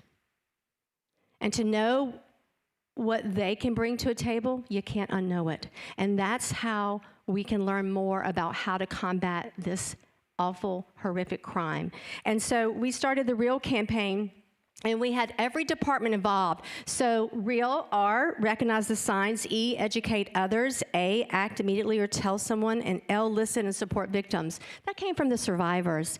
We had the Department of Health and Hospitals use all of their benches that they were using for other ads to change over and use those trucks, the bus stops to put these. We had these signs. We had digital, the Department of Transportation put digital signs across every I-10, I-55, I-20, all the way leading down to New Orleans for the NCAA. We had a whole weekend where we had, hundreds of people join us and to learn about trafficking. And we were able to go into the Superdome and educate and train, 6,000 employees on what they can do. And that's so key. Everybody has said that today. Educate, educate, educate.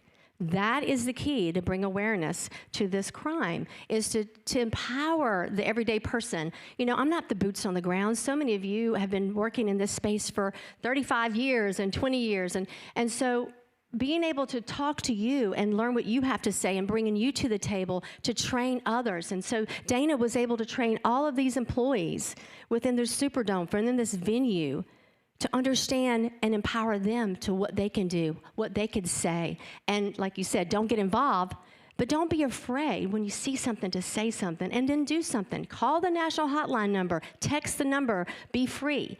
That's important, that everybody knows they can do something. And that's why it's so important, is that everybody, even those people walking the streets today, empowering them. Businesses have such a key role in empowering our consumers. They can do it through media, through advertisement in their businesses. It's going to take all of us coming to the table to combat this. Well, in terms of the follow-up question, the coalition was formed. Then there was time in office. The time in office was spent during the REAL campaign, and then there's now time out of office. Out of office. Time out of office is spent on doing similar type campaigns. Mm-hmm. Can you talk about your time out of office and how the coalition has kind of transformed over the time? And then also what you're doing to work with the current administration in Louisiana in advance of the Super Bowl this Sunday. Sure. So, time out of office is different. And I love it. It's great. And so being able to continue this work, working with other first spouses. Just last week, I had a conversation with First Lady Kemp from Georgia, who was on a panel with us in 23, doing amazing work in her state, just incredible. And so, so many other first spouses that I've been working with, First Lady of Kentucky and the Kentucky Derby, and all of these different sporting events, all events bring in large numbers of people. And so we all have a part to play in this, and I think it's important for, that's why I started this NCPHST. It's a little bit of a mouthful, but the National Coalition for the Prevention of Human Sex Trafficking, because we all can play a part, but specifically first spouses can use that office to pull all the players, the stakeholders in, and to really work toward combating this when we all come together and having the same messaging and having and working. Everybody brings their own resources to the table, and that's important because we all can be a part of that. That's great. And then in terms of in advance of the Super Bowl this week, is there anything specific going on? Yeah, so we had couple weeks ago, we had a Zoom where I brought a lot of the people who are working, it's a penalty, were part of it. We had FBI agents, a former FBI working with Skull Games, bringing people to who are already working in the city. So for instance, in New Orleans, we have, when we did this in 22, and that's what this is. This is really just a framework of how to I'm not a fan of reinventing the wheel. Why do that? Let's just share things. And so this was put together from the 2022 event, NCAA, but using it also with upcoming the Super Bowl and other events across the country. But just a framework. It's who to bring to the table, who to call a year ahead, 6 months ahead, and 3 months ahead. But getting engaged with all these groups, but also sharing that information with one another. We found, I think somebody mentioned in the last conversation. In 2022, we had on our, I call it our Zoom room, several different agencies, law enforcement. One of them was a 911 director. And he says at the end, our 911 callers, are the agents, they had no protocol for when someone called in, and no, they didn't have the proper questions to ask of someone who called in that was trafficked. They had not been trained. And so just that one,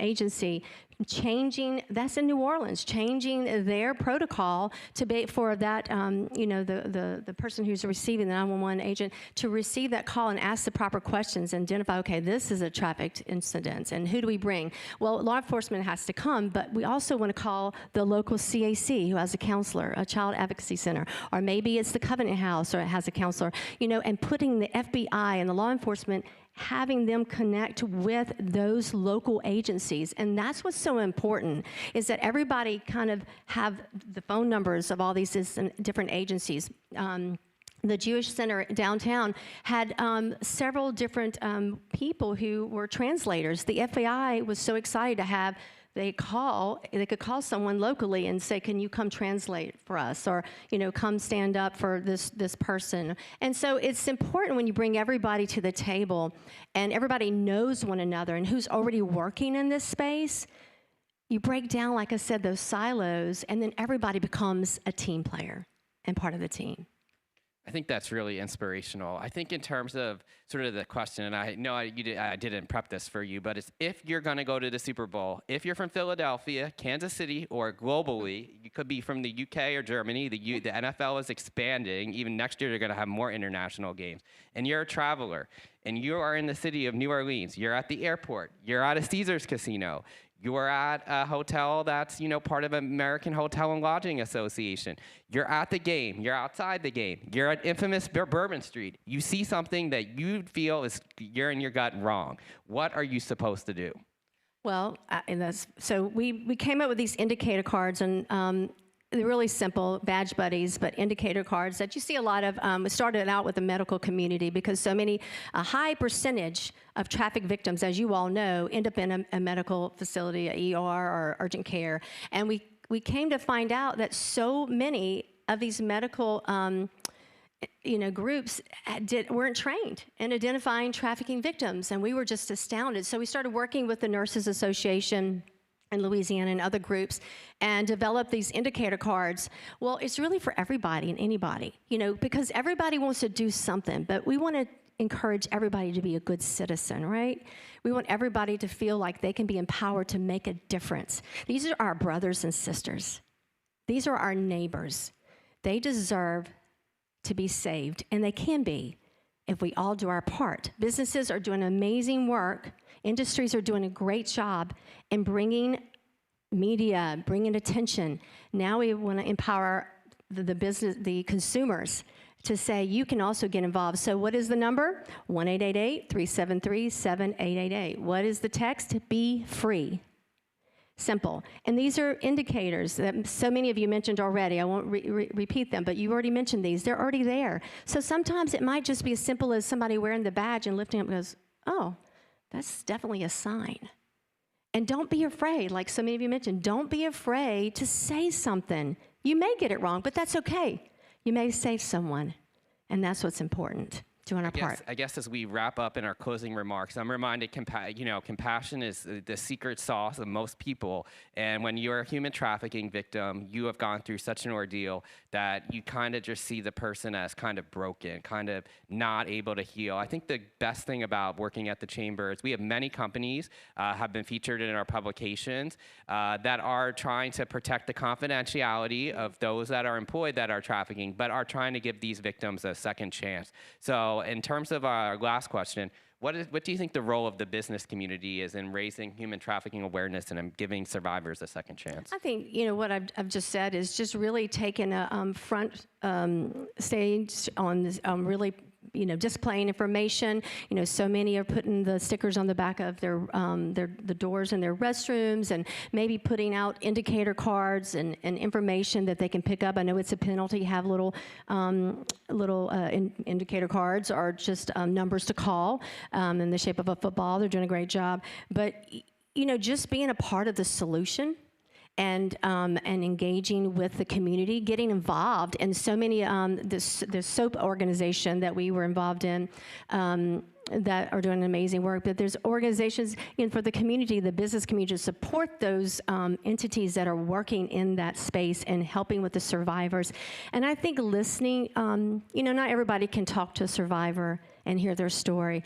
But you can see it on YouTube. You can watch it, listen to them, hear them. They're like everyday people. They're just trapped. I've had so many of my friends say, why can't they walk away? Well, it's like the domestic battered spouse. It's the trauma.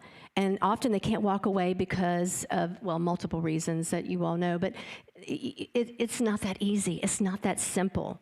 They can't just run away. But we can say something and help somebody run to them. We can say something and help the law enforcement to go to them and help them. In our state at the time, we started training law enforcement, and so many of them said, I look back at so many cases and now I see the signs, but I didn't know the signs. And you find out that prostitute you picked up, a trafficked victim. That juvenile delinquent you picked up, a trafficked child. But you don't know it until you learn it. And you cannot know it, and you can't stop learning because it just continues, and we have to work together. Like I said, there's so many groups out there. I didn't want to reinvent the wheel. But having a game plan and bringing everybody to the game and bringing one big team is important. And that's what you all are doing here today. And so thanks to each of you for being a part of that. I think that's really inspirational discussion. Thank you for your time today, Ms. Edwards. And we are a proud coalition partner of NCPHS. Thank you to the Chamber. Really appreciate you. Thanks.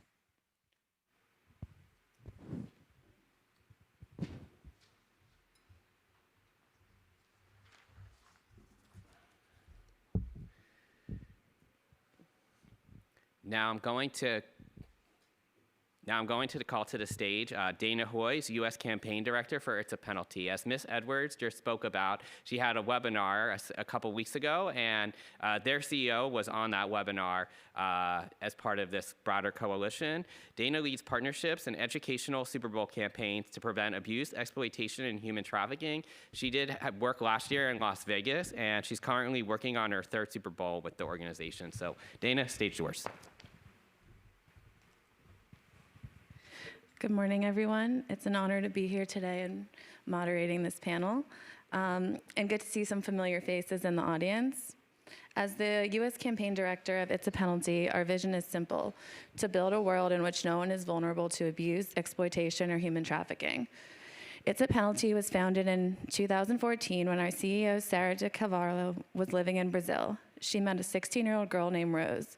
Rose had been exploited since the age of 11 and wanted to make sure her story was heard. At the time, Brazil was preparing to host the FIFA World Cup, and Sarah saw an opportunity. An increase in global attention and visitors could either increase vulnerability or be leveraged to drive change. At It's a Penalty, we believe prevention is even better than cure, ensuring people never become victims in the first place. Collaboration is at the heart of what we do. Our campaigns bring together stakeholders from across industries, high-profile athletes, the travel and tourism industry, sport governing bodies, NGOs, governments, and corporate partners, all united by a shared goal. To give you a deeper insight into our work, I'm excited to share a feature from CNN's Freedom Project, which actually just went live yesterday. In this segment, Sarah discusses our global efforts to prevent human trafficking. I think the video is good.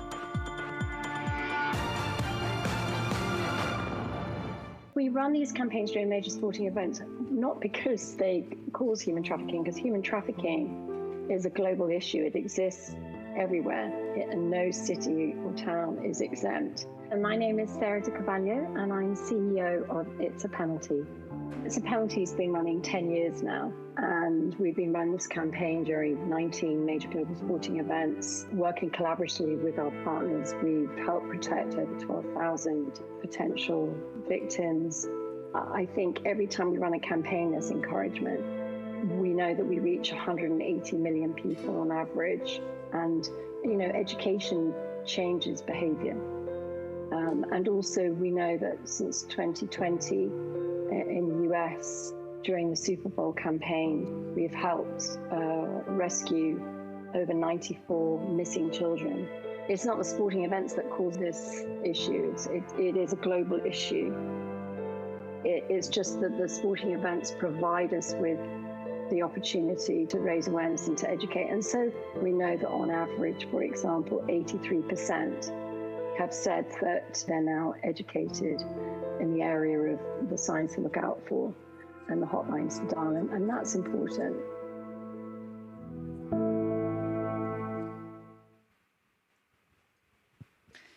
That leads into our current campaign, which First Lady Edwards just mentioned. This is our 20th campaign around any major sporting event and our 8th Super Bowl campaign, which we launched just 1 week ago in New Orleans. As everyone knows, the Super Bowl draws huge crowds and increased visibility, making it a unique opportunity to educate and inspire change. From now through the end of February, our campaign will engage at-risk locations with awareness materials, training sessions, and outreach programs through our strategic partnerships with organizations like Booking.com, Skechers, Caesars Entertainment, Uber, IHG, G6, and local NGOs. We create campaigns contextualized around each host city. Our campaign film will be playing on American Airlines, Southwest, and British Airways through the end of the month, and our partners will be distributing awareness and educational materials to their employees throughout the greater New Orleans area. Our partnership with Booking.com has helped secure support from iHeartRadio, Amazon, and Fox, amplifying our message in the lead up to the game. One of our most impactful partnerships is with the National Center for Missing and Exploited Children. Through them, we're able to circulate a list of missing children in the area to all partners, knowing that 1 in 7 missing children get trafficked. As of today, I'm happy to share that since last Tuesday, 2 missing children have been found. Now I'm excited to have Kevin Barnes and Heather Fisher join me on the stage, and they both bring an incredible experience and insight to this work. Great.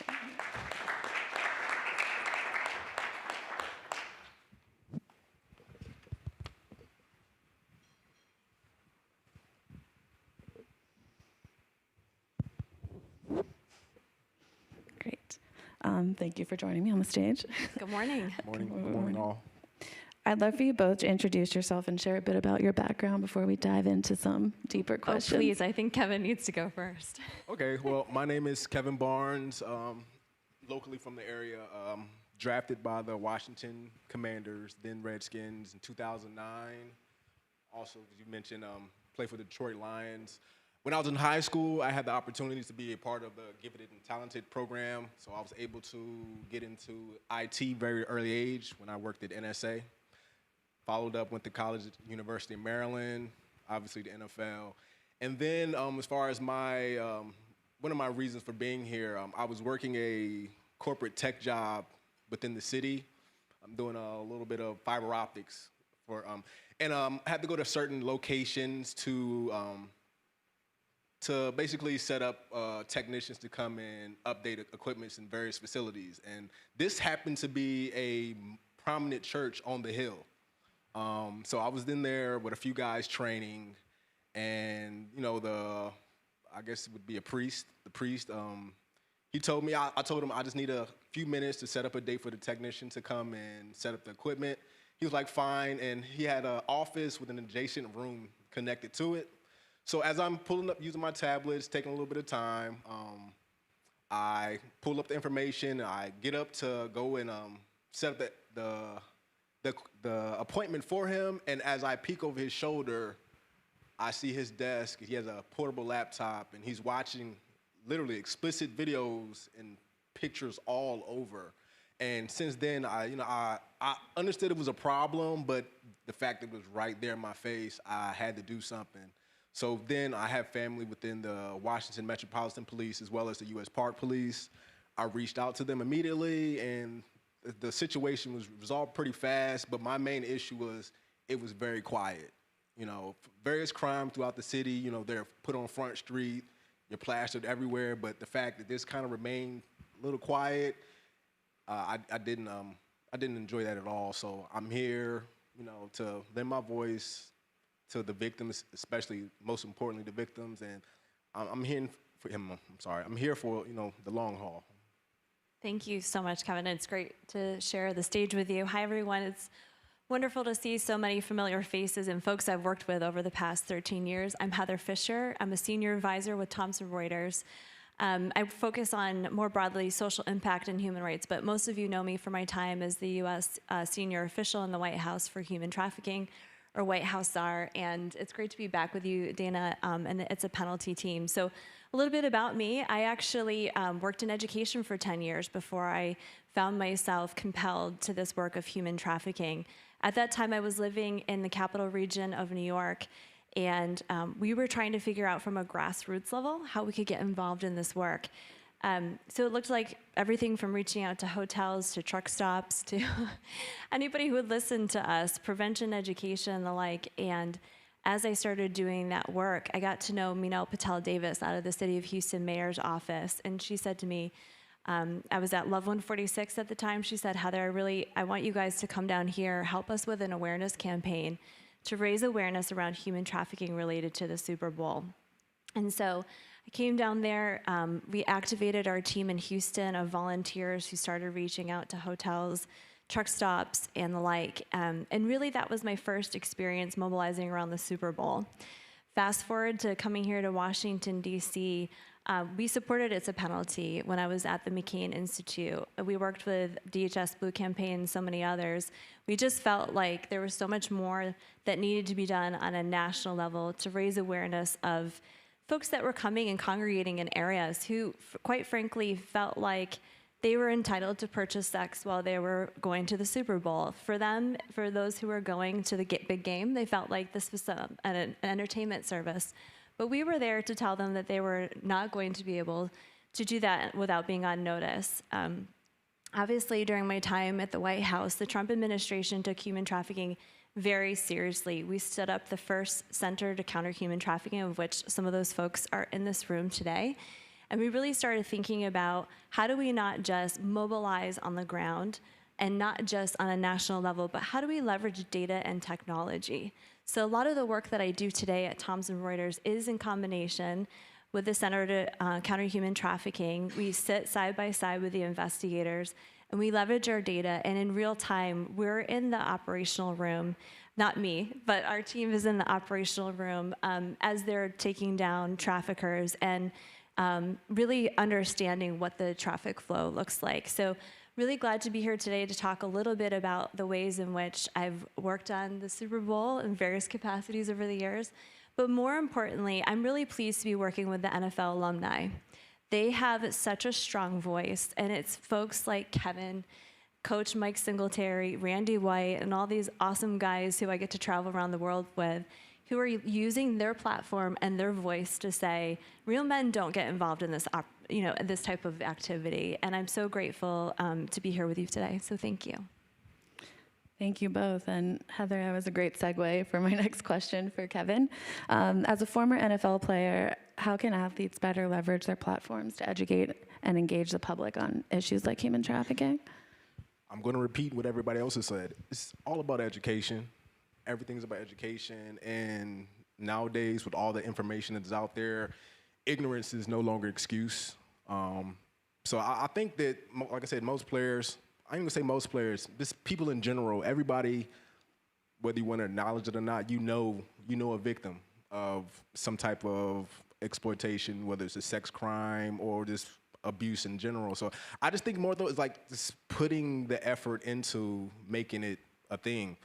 I'm pretty sure people have seen thousands of drunk driving advertisements.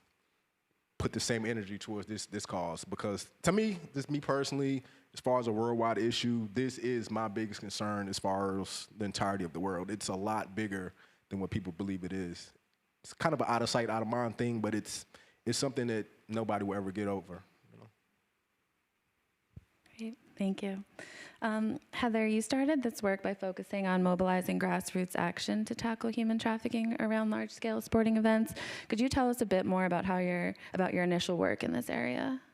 Yeah, it was trial by error, I think, mostly. The first couple of years, so I did hotel and truck stop outreach for 8 years in the capital region of New York, believe it or not. So we were the very first human trafficking task force stood up by the FBI, and the first couple years we went out, I came in armed with blue campaign materials, with the hotline poster. We told them about the red flags of human trafficking. We said, if you see anything, please call this number. Here's our card, contact us.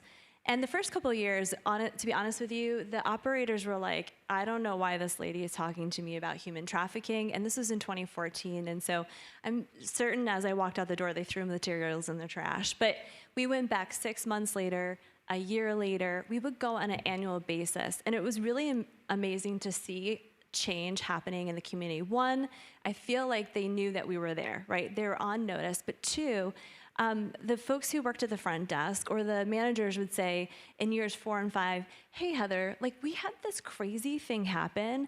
And so we wanted to ask you about it. And we started doing training for them, awareness training. We would just go in and say, these are the things, and we bring DHS Blue Campaign with us. These are the things that you should look for in your establishment. We started training front and back of the house. And then in the state of Connecticut and New York, I worked with the legislature to actually pass the legislation that they had to be trained. By this time, we were finding that the hotel establishment and the company were all in. Folks like who are no longer with Hilton or Marriott now, but and have retired, became real champions of this work. They would invite us in. They established their own programs themselves and became advocates and allies alongside of us, really locking arms. Why that's important is because they started confiding in law enforcement and saying, like, this is a real issue for our brand, and we want to be on the right side of history. So whether it's track season in Saratoga, or it's the Super Bowl, or any other large sporting event coming to our community, we want to be the eyes and ears of the community. And by the time I left upstate New York to come down here to Washington, D.C., those programs and those rhythms were already well into motion. So years 8 and 9 into their program outreach, we actually had so many folks who were reaching out to us who were saying things like, hey, it's not happening here in our establishment because we've trained everybody. And we're looking even at to make sure that we don't have forced labor in with our employees. But just so you know, up the road, there's a water park where we think that traffickers are coming in from Canada into the United States and down with children at the water park. And they're just blocking a whole wing of the water park and are selling children. And I was shocked because this is a water park where I was bringing my 3 boys. And so they said, we think it's because it doesn't look strange to have a bunch of adults milling around with young children. And so not only were they making sure that nothing untoward was happening in their establishment, they were giving us really helpful tips and leads that then law enforcement could use in situations like that to keep the whole community safe. Great, thank you for sharing. How did your work evolve from at that community level to the state and national level after that? Oh, that's a great question. Well, once you come to DC, you're working at the national level. But a colleague of mine and I were commissioned when I was at the McCain Institute to do a nationwide justice sector initiative. And my colleague at the time was asked to travel all across the country. She met with many of you actually in this room or who are tuning in. And the principal question that we were asked is, what's impeding investigations and prosecutions of human trafficking? Great question, right? So her name's Cheryl Bassett. She traveled all over the world. And folks from rural, urban, and suburban communities did tell us what their challenges were. But then they also told us what was working. And it was so cool to find hidden gems where there was just task forces who were toiling away. They weren't worried about being on the stage here in Washington, D.C. They just really wanted to do good community-based work.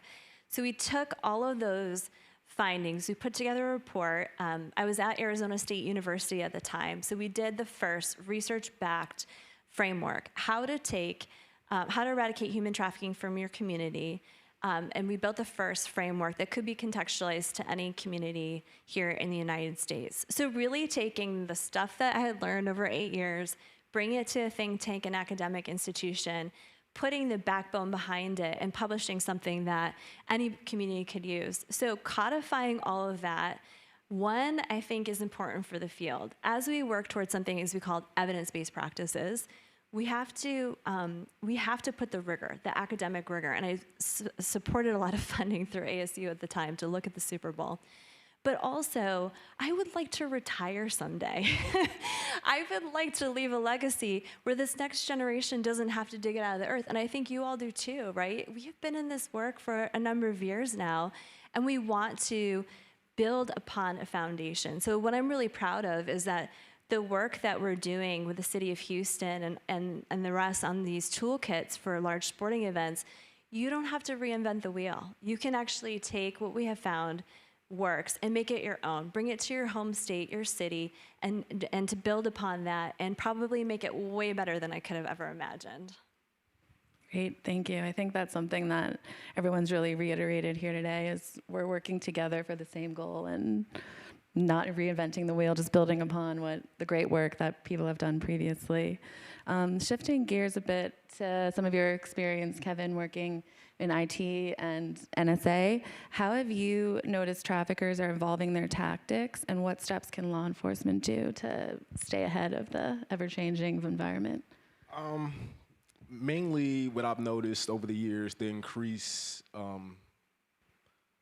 use of various online marketplaces. Like I said, everybody's probably seen various companies hit the news, maybe a few companies over the last few years hit the news when people have noticed that typically a bottle of water might be online for $10,000. Just for an example, you might see a child's clothing article that might be online, and you can see it's posted for $15,000, and that's kind of out of the point of normalcy, and a lot of times that's how certain traffickers will communicate with each other. So they'll name a child's clothing article after an actual child's name. Say it's a Heather, and it's a T-shirt, and it might be $10,000, and that's how typically they communicate with each other. Obviously, with increased popularity of various cryptocurrencies, obviously blockchain, everything is pretty secretive, so a lot of these illicit things are being taken care of, well, not taken care of, but purchased online via being anonymous using various cryptocurrencies. Obviously, the dark web is here. It's been here for a long time. Law enforcement has been cracking down a lot more on that, but that's pretty much it. What else are they doing? It's various things, but the biggest things are Reddit, Discords, things like that. It's a lot of just so many different social media platforms, so to say, that people are using. So it's a very evolving thing every day. So you really have to stay on top of it. I've done some work with the Freedom of Information Act office within JAG. They've devoted a lot more resources into delving into these problems as far as identifying. So it's an everyday fight, just evolving. Criminals are going to not necessarily get smarter, but they're going to change their ways as well. So law enforcement, and just like I said, see something, you see something, say something. It's more important now than ever because, like I said, criminals are evolving. And the world's becoming smaller with these, like I said, social media, digital currency. The world's a lot smaller place than what it used to be. So as far as communication, we have to stay on top of it. Do you have any tips for the average person to be on the lookout for those different tactics that are being used? The different tactics. I would say specifically in hotels, people not making eye contact, of various foot traffic into specific areas. Hotel rooms that have high foot traffic for no apparent reason. People who like to buy a lot of things with gift cards to stay away from being identified, personally. That's another thing. Those are the most recent things I've noticed as far as changing. Just trying to be as anonymous as possible. People do like their privacy, and everybody's entitled to it, but certain times people go above and beyond to make sure that they're anonymous. And hey, it's only fair to you, that everybody is aware of who's around them. So, especially as business owners, I would look more into that as far as just the gift cards and anonymous payments and things like that. Great, thank you. I think everyone here agrees about the importance of partnerships and collaborations in preventing human trafficking. This is a question for both of you, and throughout your experience working in this field, can you talk a bit more about the private-public partnerships you're involved with and how they continue to play a critical role in fighting human trafficking? Sure. I mean, when I left government, I had to practice what I was preaching, right? Which was public-private partnerships. So I'm pleased to say I've been very busy. I mentioned our work with City of Houston Mayor's Office, which is still ongoing. On an international level, we're working with organizations like Organization for Security and Cooperation in Europe. So that's been a really key partnership for us to help safeguard Ukrainians who are on the move. In this past year, you may have seen that we started a strategic partnership with Spotlight.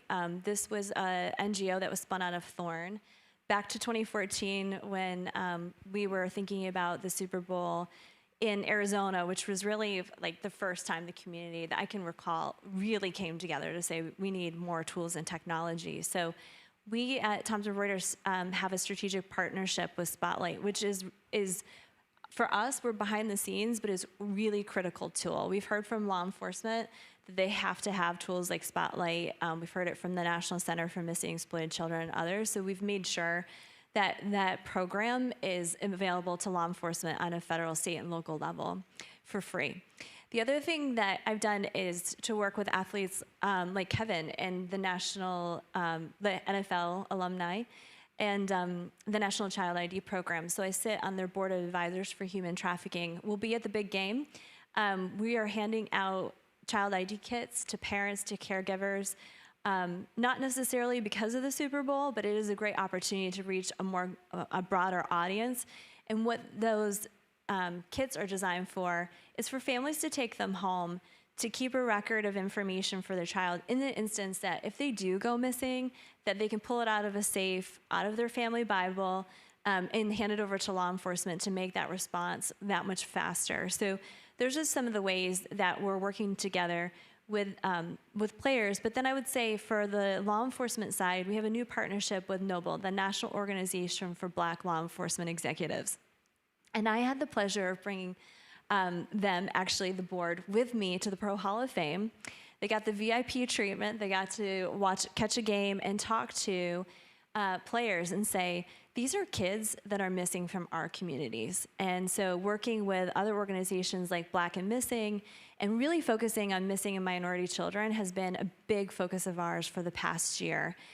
So they're just phenomenal strategic partners of ours, and we'll continue to work with them beyond the Super Bowl, but that's what's up next for us.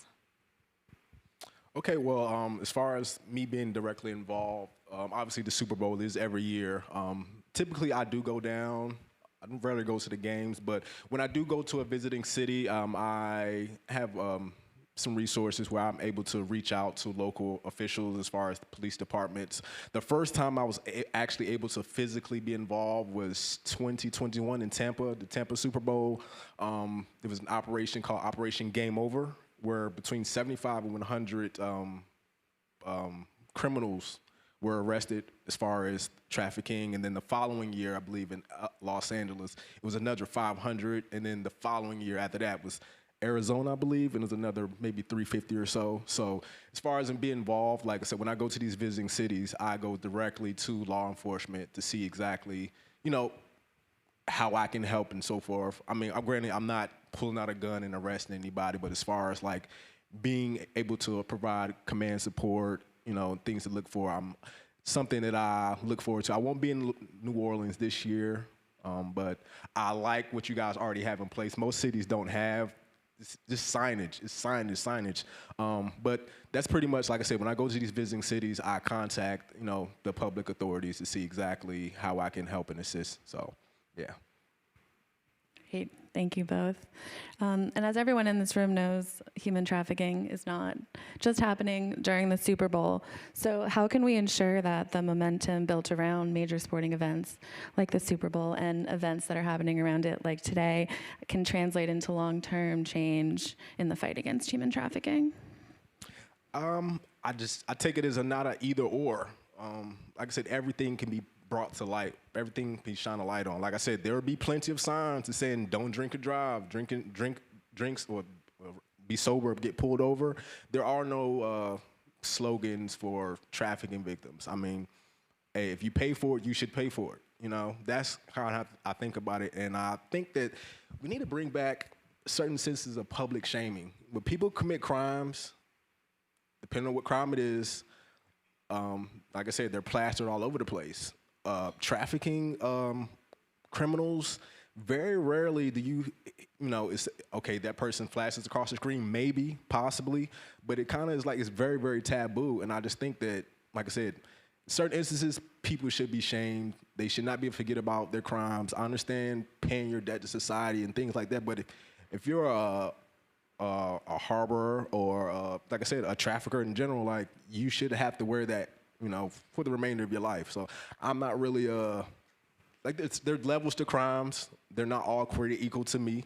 But I just think shaming, and like I said, publicizing who these criminals are be the biggest thing, because, like I said, if you're able to commit crimes this egregious and kind of be able to skate and just survive for the rest of your lives under the radar, I don't think it's the right thing when that victim is going to have to live with that for the remainder of theirs, you know, and they're going to wear that. So I just believe, just like I said, putting and letting the public know who these people are. Like, I know, like, every area has a sex offender registry, but it's entirely too quiet for me. It's entirely too quiet for me.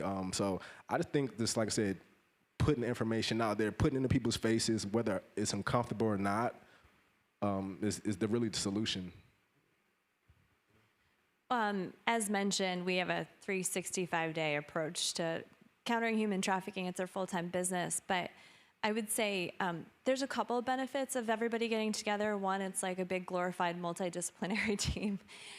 We really refine our training craft when we get everyone together. I think a lot of momentum comes out of it. So we're really not just focused on, you know, high-fiving. We recovered missing children.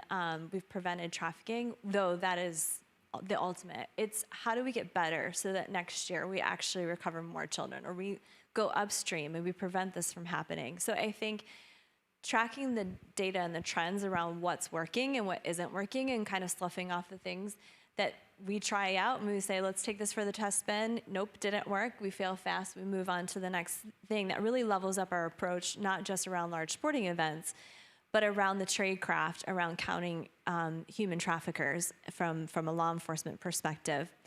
I would also say, you know, the Super Bowl is such a great platform because you heard it from Kevin. I mean, he has strong feelings about women and children and boys being exploited for sex, right? And so they can say things to a whole segment of population that resonates. I could say it until I'm blue in the face, but I'm telling you, when it comes to talking to young men about what it means to be in a respectful relationship, to not exploit another human being, they're gonna wanna hear it from the Kevin Barneses of the world. So it's been really a privilege for me to be able to work with former and current coaches, current players, and that's why I think it's so important that It's a Penalty every year reaches out to the players and they do cameos with them. Like, they really get them so involved.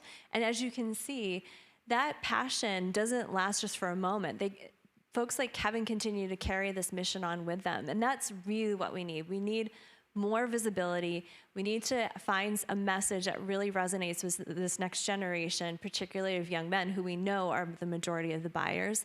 And then I think, to me, do we have so much more work to do? Of course we do. Like, I could go on all day about that. But the fact that we're sitting here at the U.S. Chamber of Commerce at a conference that's being live streamed tells you that we've actually reached a really good saturation point. Like, the fact that people here in Washington are like, we can't wait to tackle human trafficking at the Super Bowl.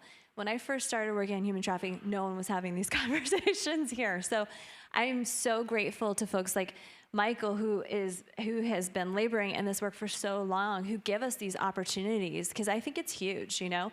I think being able to talk directly to the business community, that you guys here at the Chamber are bringing government right into the room, I think that these are the strategies that's actually helping us move the needle in a substantive way.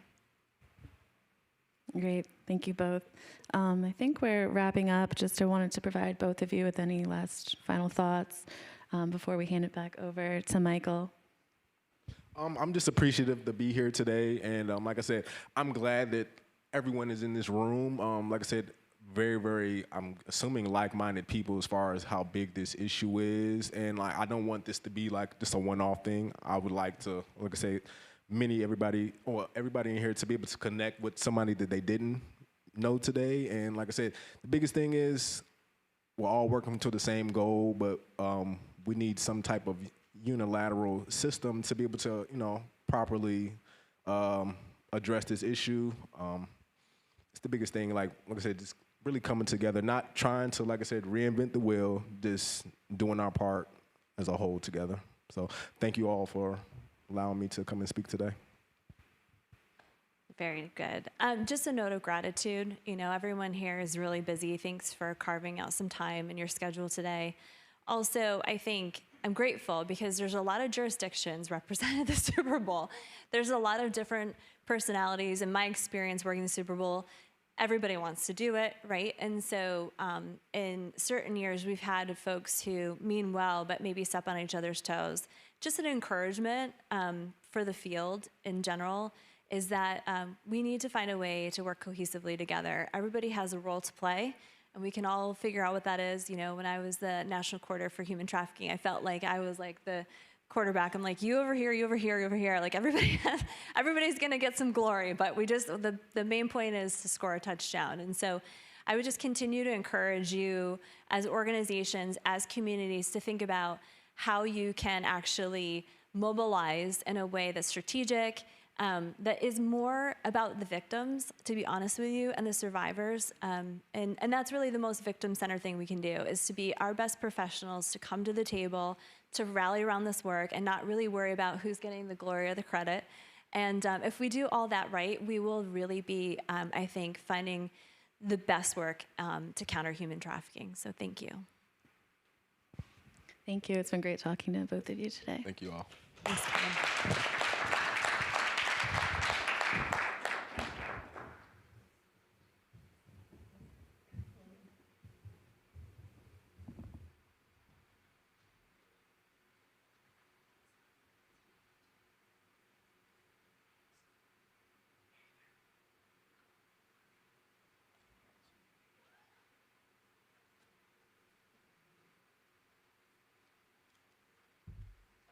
Well, that was a very engaging conversation, so thank you again for our panelists. I'm going to call to the stage right now Molly Thorson Andrews, who's the U.S. Director of Corporate Advocacy and Corporate Engagement at A21. We have an exciting announcement to make today. For those of you that know about A21, the U.S. Department of Transportation recognized A21's Can You See Me campaign as the winner of the agency's Combating Human Trafficking and Transportation Impact Award. I've worked very closely with Molly and also their CEO as well, and our organizations have jointly produced toolkits on raising awareness on how to combat forced labor and supply chains, and also how to train convenience store setting employees on how to detect forced labor. And I'm just so pleased to announce that everything that is coming to fruition is that the Chamber has a very exciting announcement about how we're going to recognize businesses that are at the forefront of affecting changes in their communities with actual awards later this year. And Molly's going to come up right now and explain what these award categories are and how this process is going to work. Thank you, Michael, and thank you to the U.S. Chamber for hosting us today. After nearly 7 years of partnership, A21 is incredibly grateful to the U.S. Chamber of Commerce and their continued commitment on battling human trafficking. In collaboration with the Chamber, A21 is thrilled to partner on an award ceremony that will highlight the incredible work we have seen in the business community battling human trafficking. Our goal was to create a program that not only honors the work being done, but allows businesses to gather, hear ideas, and learn from each other on how we can continuously improve our best practices in fighting against human trafficking. With that being said, A21 and the U.S. Chamber of Commerce will recognize businesses with outstanding efforts in their contribution to combating human trafficking through prevention and awareness, survivor empowerment, and technology platforms with the following awards. First, the Business Advocate Award for Prevention and Awareness. This award recognizes outstanding efforts by an enterprise to combat human trafficking through prevention, education, awareness. Categories may include public awareness, education, and prevention. The award is chosen based on factors that include the number of people confirmed reached, the number of people potentially reached, the greatest impact, and efforts that lead to identification of survivors.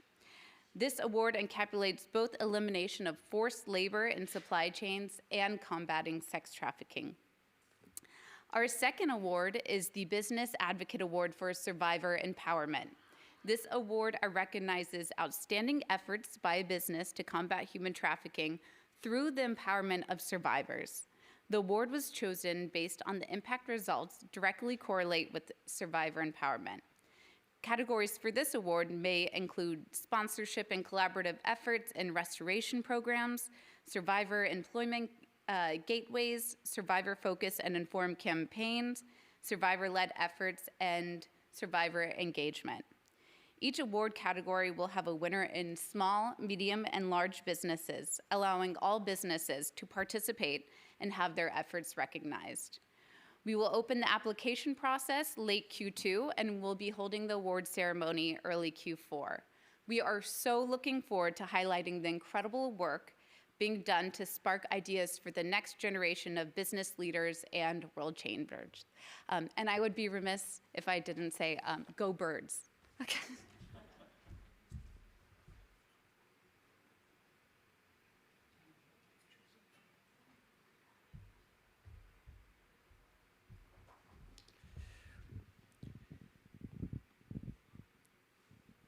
Well, that about wraps up today's event. So first, I just want to say this event was made possible with the support of our sponsors, NCPHST and DHS's Center for Countering Human Trafficking. I want to thank them and all of our speakers. So for everybody watching online, let's give everybody a round of applause.